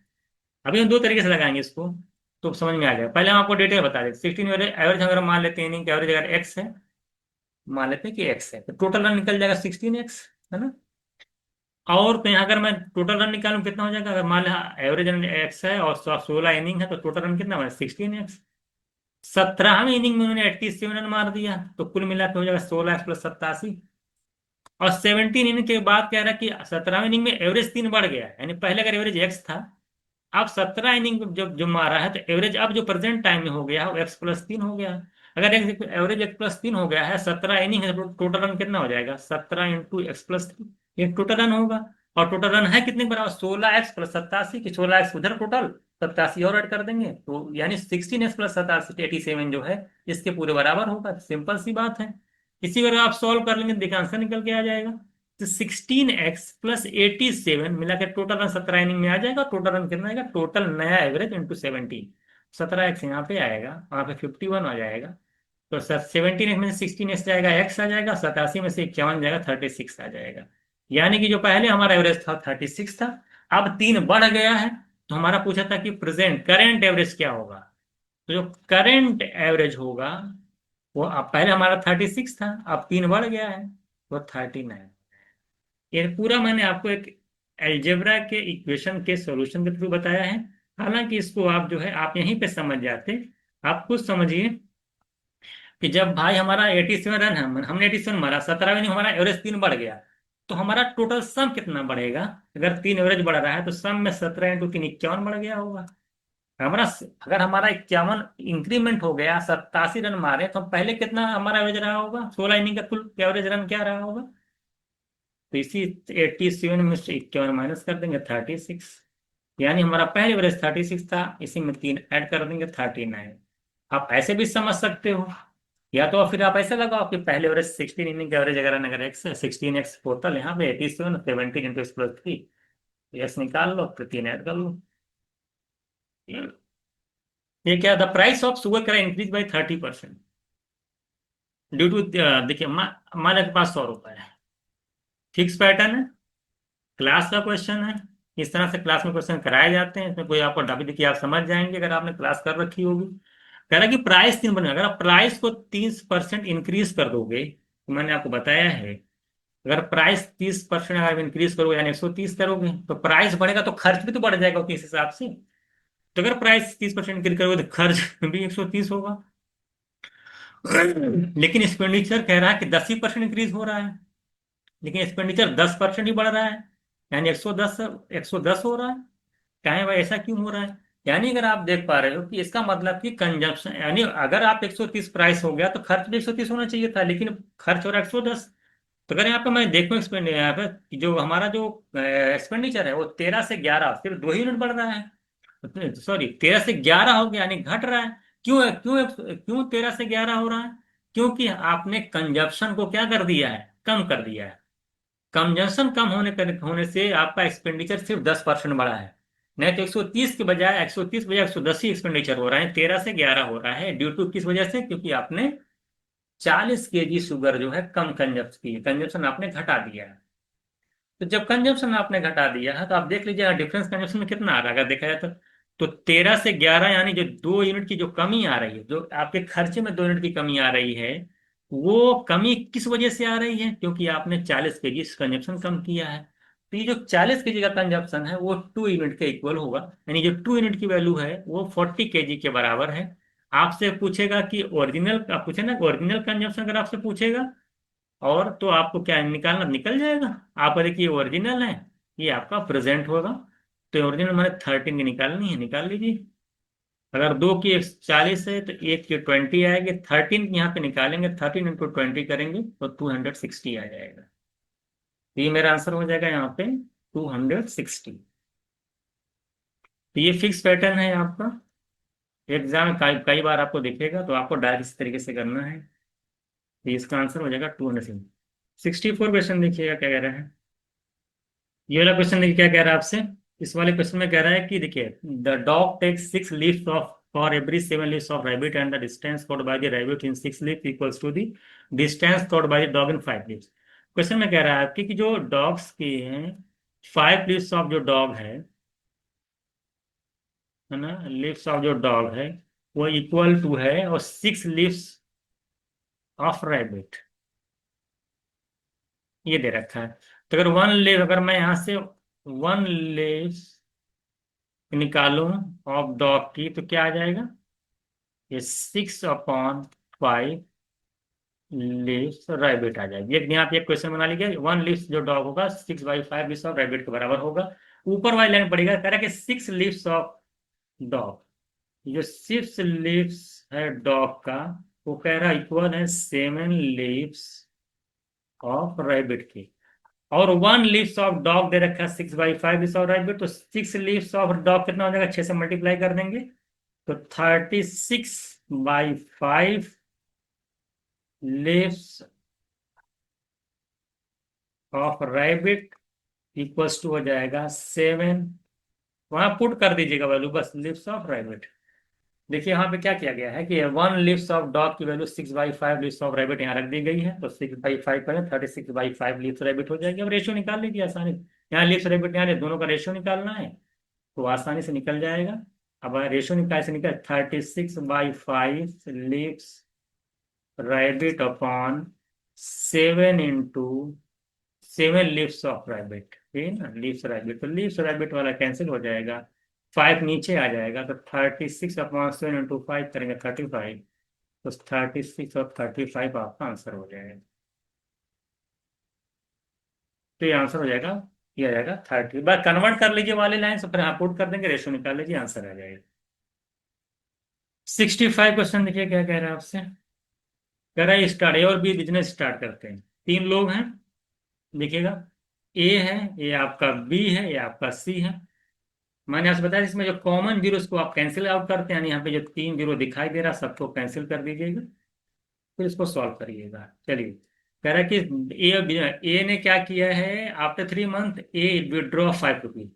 तो 3 महीने के लिए तो उसका पैसा रहता 16,000 रुपये, हमारे बिजनेस हुआ, बिजनेस में लगाया और 3 महीने तक उसका पैसा रहा, तो 16 × 3, और प्लस बाकी तो उसने क्या किया है कि 5,000 विड्रॉ किया, तो 16,000 में से 5,000 जाए 11,000, 11,000 मतलब 11, और वो पैसा रहेगा 9 मंथ के लिए। अगर हम बी पे आते हैं तो बी ने क्या किया है, ये तो हो गया बी का, एंड बी इन्वेस्ट 5,000 मोर। तो 3 महीने बाद, तो 3 महीने के लिए जिनका पैसा रहा होगा बी का 15,000 था, तो 3 × 15, और 3 महीने बाद उसने क्या किया, 5,000 रुपये और उसमें ऐड कर दिया है, यानी जो 5,000 ऐड करेगा तो 20,000 हो जाएगा। 20,000 का मतलब हो जाएगा, 3 जीरो कैंसिल होगा तो 20 बचेगा, × 9, 9 मंथ के लिए पैसा रहेगा। और रही बात सी का, उसने कह रहा है कि 21,000 के ये जो 21,000 रुपये ज्वाइन आफ्टर नेक्स्ट 3 मंथ, यानी इसका जो 21,000, 3 जीरो कैंसिल करिए, 21 इंटू आ जाएगा उसका 6 महीने, 6 महीने के लिए रहेगा इसका। यही आपको सॉल्व करना है, सॉल्व कर लीजिए। ये 3 से कैंसिल होगा, ये 3 3 9 हो जाएगा, ये 3 यहाँ से जाएगा, ये 3 3 9, ये 3 2 ये हो जाएगा। सॉल्व करेंगे, 16 और 33 करेंगे यहाँ पे, तो 16 33 यहाँ 49 आएगा। तो यहाँ पर आप कह रहे हैं 15 और 60, देख लीजिए, 3 जाएगा 15 और 60, 75 आएगा शायद, निकाल लीजिएगा, और यहाँ 42 आएगा। तो टोटल प्रॉफिट सबको ऐड करके इक्वल करके आपको फिर निकालना सी का प्रॉफिट। सी का प्रॉफिट मैं डायरेक्ट निकाल सकता हूँ यहाँ से ऑप्शन से, क्योंकि सी का जो प्रॉफिट निकालना है यहाँ पे, और 42 का मतलब होता है 7 और 6 का मल्टीपल। तो 7 और 6 का मल्टीपल अगर आप देख पा रहे हो ऑप्शन में, देखिए 6 का नहीं है, ये 6 का नहीं है, ये 6 का नहीं, 7 का नहीं है, ये 7 और 6 का नहीं, 6 × 60, एक दोनों आने हैं। देखिए हाँ, 7 और 6 दोनों का है, ये ऑप्शन हो जाएगा, ठीक है। दोनों का 7 और 6 का मल्टीपल यहाँ से ऑप्शन देखिए। बाकी अगर आपको सॉल्व करना है, इन तीनों को ऐड करिए, तो इक्वल्स टू लिखिए 24,900, फिर वहां से 42 निकालेंगे। हालांकि 7 और 6 के मल्टीपल को देख करके आप यहाँ से आंसर कर सकते हैं, ये मल्टीपल देख करके आंसर यहाँ पे हो जाएगा। तो ऑप्शन इज राइट आंसर। अगला देखिए, कह रहे हैं, कहते हैं 2 नंबर या such that that their GM is 20% lower than their AM. तो जीएम क्या होता है और एएम क्या होता है। देखिए, एएम मतलब होता है अर्थमेटिक मीन होता है, क्या होता है एएम, वो A + B/2 होता है। मान लो कैपिटल ए है, जो भी ले लीजिए आप, कैपिटल A + B/2, और जो जीएम होता है वो √AB होता है, उनका प्रोडक्ट होता है। तो अकॉर्डिंग टू क्वेश्चन कह रहा है कि जो जीएम है 20% लोअर देन एएम है, यानी कि जीएम की वैल्यू जो है, जो जीएम की वैल्यू है वो 20% लोअर, माने 80%, 80% का मतलब होता है 4/5। किसके है, 4/5 ऑफ एएम है, एएम का मतलब होता है A + B/2। यही क्वेश्चन में आपको दे रखा है। यहाँ अगर आप सॉल्व कर पाते हैं तो यहाँ पे 2 से 2 कैंसिल हो जाएगा।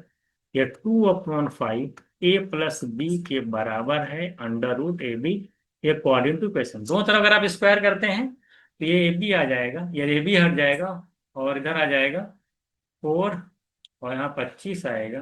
अगर मल्टीप्लाई करेंगे तो ए स्क्वायर प्लस बी स्क्वायर और प्लस 2ab आ जाएगा। क्रॉस मल्टीप्लाई कर दीजिए, 25ab आ जाएगा। अगर मल्टीप्लाई करेंगे तो देखिए 4a² प्लस 4b² है ना, और 4 2 8ab, 8ab उधर आ जाएगा 25 से। अगर इसको सॉल्व कर लेंगे तो इधर आपका आ जाएगा 4a² प्लस इधर लाएंगे इसको 18 में से 25 में से 18 जाएगा, इधर है -17ab और प्लस 4b² इक्वल्स टू 0। अगर इसको आप ब्रेक कर लेते हैं, 4 4 4b² है, ब्रेक कर लीजिए, 4 16 से 17 लाना है तो 4a² क्वाड्रेटिक बना लीजिए इसको, 4 स्क्वायर -16ab माइनस जो है ab और प्लस 4b² इक्वल्स टू 0 आ जाएगा। यहाँ से अगर आप कॉमन लेते हैं 4a कॉमन लेंगे तो यहाँ पे a बचेगा, -4a कॉमन ले लेंगे तो यहाँ 4b आ जाएगा। यहाँ पर मान लें -b कॉमन लेते हैं कि यहाँ पे a-4b आएगा। तो आप देख पा रहे हैं कि a-4b जो बेसिक चीजें मैं बहुत ज्यादा तेज बता रही a-4b आएगा या 4a-b ब्रैकेट में आएगा, इक्वल्स टू 0 हो जाएगी। अगर a-4b को अगर आप इक्वल्स टू 0 करते हैं तो यहाँ से a इक्वल्स टू 4b आएगा। अगर a और b का रेशियो निकालते हैं तो 4:1 आता है। तो 4:1 अगर ऑप्शन में आपको कहीं दिख गया है तो डायरेक्ट आप टिक कर लेंगे 4:1। तो कुछ करना नहीं था, जिस तरह से क्वेश्चन में कहा था थोड़ा सा आपको अलजेब्रा का यूज करना होगा, square plus B square plus 2 formula होगा। बाकी आपका जो क्वाड्रेटिक इक्वेशन में मल्टी 4 4 16 आया ब्रेक करके लगाते हैं, उस तरह से लगाएंगे तो आसानी से आंसर आ जाएगा।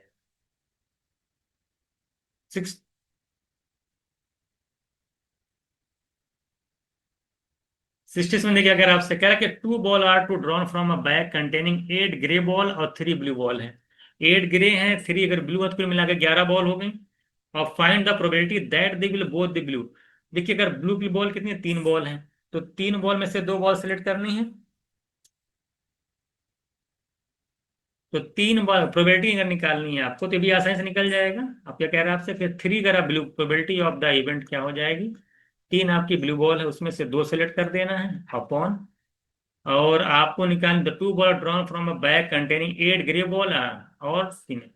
अब ठीक है, 11 बॉल को मिला करके 8 ग्रे और 3 उसमें से 2 सेलेक्ट कर लेना है। तो टोटल पॉसिबल आउटकम 11 C2 और 3 में से 2 बॉल निकालनी है। ठीक है, दोनों का प्रोबेबिलिटी लेवल बहुत ब्लू। तो 3 ब्लू में से 2 ब्लू सेलेक्ट कर लो, फेवरेबल आउटकम्स हो जाएगा। और 11 बॉल में से 2 आपको सेलेक्ट कर लेना, 11 C2, इसी को सॉल्व कर लेना, 3 C2 को 3 आ जाएगी। अब कैसे आएगी देख, फैक्टोरियल 3 आप जानते हैं, अपॉन 2 1 करेंगे, 3 C2 को निकालेंगे 3 आएगी। कैसे आएगी, आप एनसी जो परमुटेशन कॉम्बिनेशन को समझिए। 11 C2 को निकालने में निकाल देता हूँ, देखिए 11 C2 को क्या हो जाएगी, फैक्टोरियल 11 अपॉन 2 फैक्टोरियल इंटू 11 से 2 का 9 फैक्टोरियल। 11 को लिख सकते हैं मतलब 11 into 10 into 9 factorial upon 2 factorial into 9 factorial. 9 9 cancel हो जाएगा, 11 इंटू 10 का 110 को 2 से डिवाइड करेंगे 55 आ जाएगा। तो 3/50, 3/55 आएगा। तो मेरा आंसर हो जाएगा 3/55। ये जो सारी चीजें हैं परमोटेशन कॉम्बिनेशन, जब आप किसी कहीं भी कर बैच ले रखे हैं, कहीं भी पढ़ रखे होंगे तो सारा डिटेल में बताया जाता है। इसको वहां पर से कर ले जाएंगे। 68 क्वेश्चन देखिए क्या कह रहा है आपसे। 68 में कह रहा है कि 2 pair dice are thrown given that the sum of the dice less than और equals to 4, find the probability that only one dice goes two. ठीक है, टोटल पॉसिबल आउटकम्स की अगर बात की जाए, अगर हम टोटल पॉसिबल आउटकम्स की बात करें तो क्या आएगा, पॉसिबल अगर आउटकम्स की बात की जाए तो क्या आएगा। कह रहा है कि 2 डाइस को कराया था, given that sum of the dice is less than equals to 4, उनका जो सम है वो 4 से लेस है, लेकिन given that sum of dice is less than और इक्वल्स टू 4, या तो 4 है या तो उससे कम है। तो मान क्या क्या बन सकता है इसके अंदर, या तो 1, हमारे पहले को 1 आ गया, तो 1 1 आ गया, ये कंडीशनें बन सकती है। 1 2 भी हो सकता है ना, 2 1 भी हो सकता है।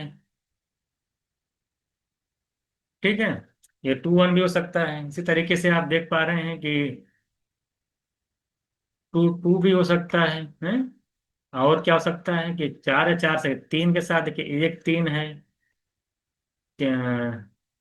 3 1 है, और क्या हो सकता है? इतना ही बन पाएगा, 1 1 1 2 2 1 2 2 1 3 3 1, क्योंकि सम का 4 से ऊपर नहीं होना चाहिए, 4 के इक्वल है, उससे लेस होना चाहिए।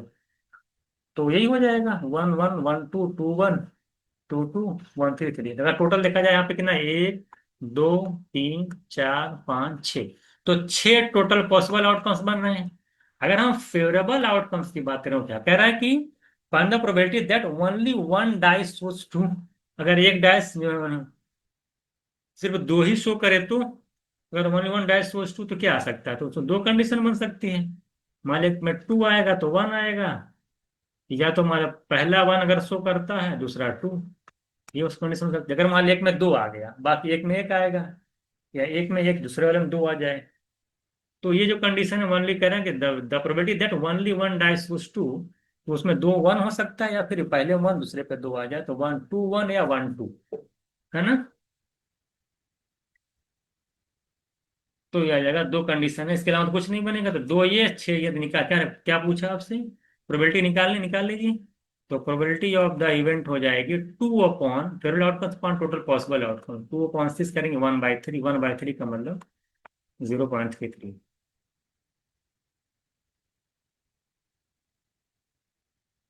तो मेरा आंसर हो जाएगा 0.33।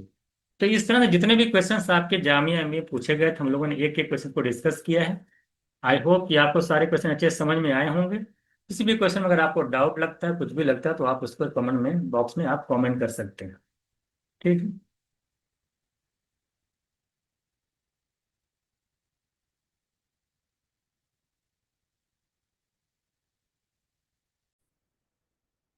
तो इस तरह से आपने देखा कि हमने यहाँ पे टोटल जो है 36 क्वेश्चन जो है क्वांट के डिस्कस किए हैं। क्वेश्चंस का लेवल कैसा था, आपको क्वेश्चन अगर आपने देखा, सोल्यूशन पूरा अच्छे से देखे हैं, तो आपको पता लग गया होगा कि क्वेश्चंस का लेवल इस बार क्या था। तो जहां तक मैं समझ पा रहा हूँ कि अर्थमेटिक का जो लेवल आया इस बार काफी इजी आया है, कंपेयर टू, चाहे मैं 2025 से कंपेयर करूं या 2024 से कंपेयर करूं, जिनमें क्वेश्चन कैट के लेवल के आते थे, तो इस बार जो क्वेश्चन का लेवल था वो काफी इजी था 24 या 25 के कंपैरिजन में। कुछ क्वेश्चन जो थे वो कंसेप्चुअल बेसिस थे, मतलब छोटी छोटी चीजें आपको पूछा था कि सिर्फ क्वाड्रेटिक इक्वेशन से क्वेश्चन हो गया हो, या लॉग से जो क्वेश्चन पूछा गया वो काफी इजी था। अर्थमेटिक तो मैंने आपको बता ही दी कि वन लाइनर टाइप के क्वेश्चन पूछे गए हैं। तो ओवरऑल पेपर अगर देखा जाए 36 क्वेश्चंस में, आप आराम से, अगर हमसे जुड़े रहे होंगे और सारे जितनी चीजें मैंने आपको कराई है क्लास के अंदर, और सारी चीजें अगर किए होंगे एकदम बिल्कुल ईमानदारी से, तो 25 से 30 क्वेश्चंस आप आराम से जो है यहाँ पे कर सकते थे। तो ये जो लेवल था इस क्वेश्चन का, मैंने आपको बताया कि किस तरह से क्या क्या यहाँ पे है। अब जो भी स्टूडेंट्स का 2026 में नहीं हो पाया, या किसी वजह से अगर वो 2027 को टारगेट कर रहे हैं, तो अभी से उनके पास अगर देखा जाए, मई में आपका एग्जाम होता है, तो कुल मिलाकर मैं अभी से अगर काउंट करूं तो वो 11 मंथ का टाइम है, लगभग एक साल का आपके पास टाइम है। इस 11 मंथ के अंदर अगर आप जामिया जैसे को क्रैक करने के लिए सीरियस हैं, तो काफी टाइम है। अगर आप एक एक घंटे डेली, मैं कह रहा हूँ सिर्फ एक घंटे अगर आप दे देते हैं, और सारे सेक्शन में जितना से आप पूरे पेपर के एक बार एनालिसिस कर लीजिए किस तरह से पूछा जा रहा है, और उस पर अगर आप 1 से 1.5 घंटे अगर आप देते हैं, और 10 11 महीने लगातार दे देते हैं कंटिन्यू, बिना ब्रेक किए हुए, तो आप आसानी से इस एग्जाम को अभी से क्लियर कर ले जाएंगे। लास्ट में, क्योंकि आप लोग लास्ट में जुड़ते हैं, तो लास्ट में जुड़ने से क्या होता है कि फिर आपके पास कोर्स, क्योंकि कोर्स लेंदी है, फिर आपकी जो है चीजें आपको क्लियर नहीं हो पाती, आपका बेसिक क्लियर नहीं हो पाता है, और फिर आपको दिक्कत आती है, आप कोर्स को कंप्लीट नहीं कर पाते हैं, आप रिवीजन नहीं कर पाते हैं, क्योंकि रिवीजन मस्ट होता है, जिसकी वजह से फिर एग्जाम में आपका परफॉर्मेंस खराब होता है। आप क्या पेपर इजी है, अभी मैं देख रहा हूँ पेपर इस साल का जब इजी आया तब भी आपका वही परफॉर्मेंस 50 60 क्वेश्चन 70 क्वेश्चन का है। बात समझ में आ गई? तो अभी से अगर आप सीरियस हैं, तो अभी से अगर आप लग जाते हैं, तो आसानी से आपको कम पढ़ना भी पड़ेगा, और आसानी से एग्जाम को करेक्ट भी कर जाएंगे। और आप जानते हैं कि जामिया एमबीए में अगर आपका हो जाता है, तो फिर आपका फ्यूचर जो है ब्राइट होने वाला है। तो कैसे निकलेगा, इसके लिए देखिए आपके पास देखिए दो चीजें हैं हमारी। अगर मैं अपनी बात करूं, तो हम लोगों ने 2027 का जो कोर्स है उसको लॉन्च कर दिया है। उसके अंदर आप देख पा रहे हैं कि मैं आपको दिखा देता हूं कि क्या क्या चीजें मिलने वाली हैं।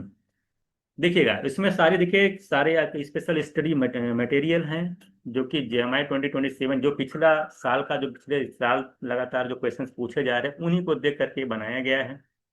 मैं बार बार कह रहा था कि किस तरह से 2026 की तैयारी करनी है, उसमें पहले हम आपको बताए भी थे कि पहले आप पूरी क्लासेस एक बार देख लीजिएगा, बेसिक पूरा कंप्लीट करिएगा, देन आपको मैंने फिर देखिए कुल, आप देखे होंगे कि मैंने प्रैक्टिस सेशन कराया है जामिया का, जो कि कैट लेवल के क्वेश्चंस कराए हैं। तो हम लोगों ने दोनों चीजें आपको दी थी। तो उसी तरीके से दोनों चीजें दिमाग में रखी हम लोगों ने। हमने 2023 और 2000 क्या नाम जो 26 का पेपर आया है, इन दोनों चीजों को देखा है। ये इजी टाइप के जो क्वेश्चन, मॉडरेट टाइप के क्वेश्चन पूछे हैं, इस टाइप के क्वेश्चन भी रखे हैं, और साथ ही साथ जो टफ लेवल के क्वेश्चन हैं उनके क्या सोल्यूशन है उनको भी हमने ध्यान में रखा है। तो इन दोनों चीजों को ध्यान में रख के हमने इस जो है पूरे कोर्स को बनाया है। तो इससे आप जुड़ सकते हैं, और इसके अंदर नोट्स, प्रैक्टिस सेट मिलेंगे, कैलकुलेशन की क्लासेस मिलेंगे कि टाइम मैनेजमेंट कैसे होता है। जब तक आपको कैलकुलेशन आपकी फास्ट नहीं होगी तब तक आप इस एग्जाम में ये जल्दी फास्ट आपका क्वेश्चन छूटेगा। तो कैलकुलेशन क्लासेस मिलेंगी। 10 फुल लेंथ मॉक है। मॉक जो भी आपको दिया जाएगा, अभी बताऊंगा मैं आपको कि मॉक के अंदर क्या खास बात है। डाउट ग्रुप है, साथ ही साथ पूरा स्टडी प्लानर है, ई बुक है, हमारी जो ई बुक है अभी आगे चल के उसके बारे में बता रहा हूँ मैं क्या क्या है सारी चीजें। जीडीपीआई क्लासेस हैं, 100 सेक्शनल मॉक हैं। तो जो कोर्स को लेगा उसको फिर हमको ई बुक को अलग से नहीं लेना पड़ेगा, और ना ही मॉक लेना पड़ेगा। कि जो फुल जेएमआई एमबी 2027 का जो हमारा कोर्स है, ये फुल इस तरीके से, इसमें कुछ भी अलग से लेने की जरूरत नहीं है। ये फुल्ली जो है जामिया के डेडिकेटेड कोर्स है। इससे आप जुड़ करके अपनी तैयारी को बेहतर बना सकते हैं। आप में से कुछ स्टूडेंट्स ऐसे भी हैं जिनकी, मान ले कह रहे हैं हमारा कोर्स कंप्लीट, हमारी जो है सारी, हमारे जो सारे कॉन्सेप्ट क्लियर हैं, तो हमें क्या करना चाहिए। उनके लिए देखिए दो चीजें हैं। एक तो हमारी ई बुक है जिसके अंदर हमने 7000 प्लस क्वेश्चन दे रखे हैं। काफी अच्छे क्वेश्चंस हैं भाई। जामिया अगर हम 21 से कंपेयर करें पिछले 6 साल 5 साल के पेपर में, तो 2 ही साल का पेपर आपका जो थोड़ा सा आपको इजी देखने को मिला है। 21 का पेपर टफ है, 22 का पेपर टफ है, 23 का पेपर थोड़ा सा इजी दिखाई दिया जिसमें कट ऑफ ज्यादा गई। 24 का जो पेपर है वो भी अच्छा खासा पूरा कैट का था। 25 का पेपर भी कैट और एमएससीटी मिला करके था, वहां भी क्वेश्चन का लेवल अच्छा था। लेकिन 26 का पेपर आप देख रहे हैं 2023 के पैटर्न पे आ गया। तो पेपर का वेरिएशन देखने को मिल रहा है। तो जब टफ भी आया सारी चीजें, तो इस हिसाब से जो क्वेश्चंस आपको 7000 दिए गए हैं उसमें उसके अंदर भी उसी टाइप के क्वेश्चन रखे गए हैं। इजी क्वेश्चंस आपको भी मिल जाएंगे, और साथ ही साथ आपको जामिया का जो स्टैंडर्ड है उस लेवल के क्वेश्चन भी आपको दिखाई देंगे। तो ये हमारी ये बुक है, इसको आप परचेज करके अपनी प्रैक्टिस करके अपनी तैयारी को बेहतर बना सकते हैं। और साथ ही साथ ये हमारा देखिए जामिया एमबीए के लिए 2027 के लिए हमारी ये टेस्ट सीरीज है, जिसके अंदर हम लोग 10 फुल लेंथ मॉक आपको देंगे। और 10 फुल लेंथ जो मॉक होगा उसके उसमें जो 26 का पैटर्न है, जो 2023 का जो पैटर्न है जिसमें इजी क्वेश्चंस आपको दिखाई दे रहे हैं, उस तरह के मॉक को भी हम रखेंगे। और साथ ही साथ 21, 2021, 2022, 2024 एंड 2025, जो 22 है, 21 है, 24 है, 25 है, 2000, उसमें जो क्वेश्चंस का पैटर्न था उस तरह के मॉक को भी रखा जाएगा। यानी दोनों तरीके के मॉक आपको यहाँ पे मिलेंगे 10 फुल लेंथ मॉक के अंदर। और साथ ही साथ 100 सेक्शनल टेस्ट मिलेंगे, जिसके अंदर आपको जामिया जो 22 कैट लेवल के जो क्वेश्चंस होते हैं उस तरह का स्टैंडर्ड जो होगा उसमें उस तरह के क्वेश्चन दिखाई देंगे, और इजी लेवल के क्वेश्चन भी दिखाई देंगे। यानी दोनों तरीके के क्वेश्चन की प्रैक्टिस आपको यहाँ पे करा दी जाएगी। अब मैं कोर्स रिलेटेड कुछ और बता दूं। जी, कोर्स जब आप लेंगे तो उसके अंदर जो बेसिक पूरा है, पूरा मैंने पढ़ा रखा है, पूरे के कॉन्सेप्ट पढ़ा रखा है, तो वो पूरा आप वहां से कवर कर लेंगे, पूरे क्वेश्चन की प्रैक्टिस कर लेंगे। अलग से हमने क्या किया था इस बार जो है, जामिया से रिलेटेड प्रैक्टिस सेशन स्टार्ट किया था, जिसके अंदर हमने जामिया के जो स्टैंडर्ड क्वेश्चंस होते हैं जामिया लेवल के, 23 और 25, 23 को छोड़ दिया जाए, 26 को छोड़ दिया जाए, और उसके अलावा जो क्वेश्चंस पूछे गए एग्जाम में आपके उसी स्टैंडर्ड क्वेश्चन में प्रैक्टिस कराना स्टार्ट किया है। जिसमें अर्थमेटिक हमने पूरी कंप्लीट कर दी है। एडवांस पोर्शन कुछ रह गया है, उस एडवांस पोर्शन को भी उसी लेवल के क्वेश्चन हम वहाँ पे कराएंगे। पूरा जो स्टैंडर्ड आपको जामिया का रहा है ना, वो पूरी प्रैक्टिस सेशन करा देंगे। तो आपको यहाँ पे दोनों चीजें मिलेंगी। बेसिक चीजें आपको, जैसे बेसिक चीजें तो आपको जो क्लासेस हैं, जो इजी जो आपको दिख रहे हैं, इजी टू मॉडरेट लेवल की जो क्लासेस है वो तो दिखेंगी ही दिखेंगी। वो पूरा कोर्स में पूरा कॉन्सेप्ट क्लियर करेंगे। साथ साथ हम लोग जो आपको प्रैक्टिस सेशन देंगे ना, उसमें भी जो हम लोग हैं, जो जामिया का जैसे मान ली 2021 का है या 24 का है, इस पैटर्न पे जो क्वेश्चंस पूछे गए हैं, चाहे 2025 के पर जो क्वेश्चन पूछे गए हैं, उस तरह के क्वेश्चन की जो प्रैक्टिस है वो हम लोग यहाँ पे कराएंगे। तो दो चीजें मिलने वाली हैं। इजी चाहे पेपर आए, चाहे पेपर आपका टफ आए, कहीं से आपको कोई दिक्कत नहीं होने वाली है। तो जो भी सीरियस स्टूडेंट्स हैं, जो भी जामिया में तैयारी 2027 को टारगेट कर रहे हैं, तो अभी कॉन्सेप्ट को जुड़ सकते हैं, उनके बैच से जुड़ सकते हैं, उनकी बुक ले सकते हैं, उनके मॉक को लेकर के अपनी तैयारी को बेहतर बना सकते हैं। बात समझ में आ गई। अब हम बात नहीं करें अगर आप इस कोर्स से जुड़ेंगे कैसे। देखिए, अगर आप अभी कॉन्सेप्ट के कोर्स में को परचेज करना चाहते हैं, उससे जुड़ना चाहते हैं, तो अभी कॉन्सेप्ट की वेबसाइट है, ये अभी कॉन्सेप्ट के ऐप से, या वेबसाइट ले लीजिए चाहे आप ऐप ले लीजिए, वहां से आप एनरोल कर सकते हैं। ठीक है। और अगर आपको में से किसी भी स्टूडेंट को जामिया एमबीए का पीवाईक्यू चाहिए कि किस तरह से पिछले 5-6 सालों में जामिया एमबीए के एग्जाम में क्वेश्चंस पूछे गए, उसके लिए देखिए हमारा जो व्हाट्सअप नंबर है 94 वाला, वहां पर आप मैसेज कर दीजिएगा। 94 का हमारा व्हाट्सअप नंबर है, देखिएगा यहाँ पे 94, ये वाला नंबर हमारा व्हाट्सअप है, इस पे आप मैसेज कर दीजिएगा। तो आपको जो है यहाँ पे हम पूरा जो पीवाईक्यू है आपको प्रोवाइड कर देंगे। ठीक है। और जामा एमबीए से रिलेटेड जो भी इंफॉर्मेशन आपको चाहिए, और जितनी भी इंफॉर्मेशन चाहिए, तो उसके लिए हमारा टेलीग्राम चैनल भी है। अभी कौन सा का टेलीग्राम चैनल है जामिया एमबीए का, वहाँ आप जुड़ सकते हैं। यूट्यूब चैनल से हमारे जुड़ सकते हैं। तो जैसे कोई भी इंफॉर्मेशन आती है जामिया एमबीए से रिलेटेड, तो वहाँ पर हम लोग लगातार अपडेट देते रहते हैं। तो अगर आप जुड़े रहेंगे तो आपको सारी इन्फॉर्मेशन मिलती रहेगी। ठीक है। और कोई भी इंक्वायरी अगर आपको करनी है जामिया एमबीए से रिलेटेड, तो हमारा जो 94 वाला 94 नंबर दिख रहा है आपको, 9450 वाला 808009, इस पर आप मैसेज कर देंगे। तो जामिया एमबीए से रिलेटेड जितनी भी इंफॉर्मेशन है आपको यहाँ पे प्रोवाइड कर दी जाएगी। तो इस तरह से मैंने आपको जो है जामिया एमबीए रिलेटेड से जितनी इंफॉर्मेशन थी, और 2027 को जो लोग टारगेट कर रहे हैं उनको क्या करना चाहिए, सारी चीज़ें यहाँ पर हम आपको डिटेल में बता दिए हैं। ठीक है। और जैसे भी कुछ भी इंफॉर्मेशन जामिया से रिलेटेड कुछ भी आती है, फिर हम आपको अपडेट लगातार करते रहेंगे। ठीक है।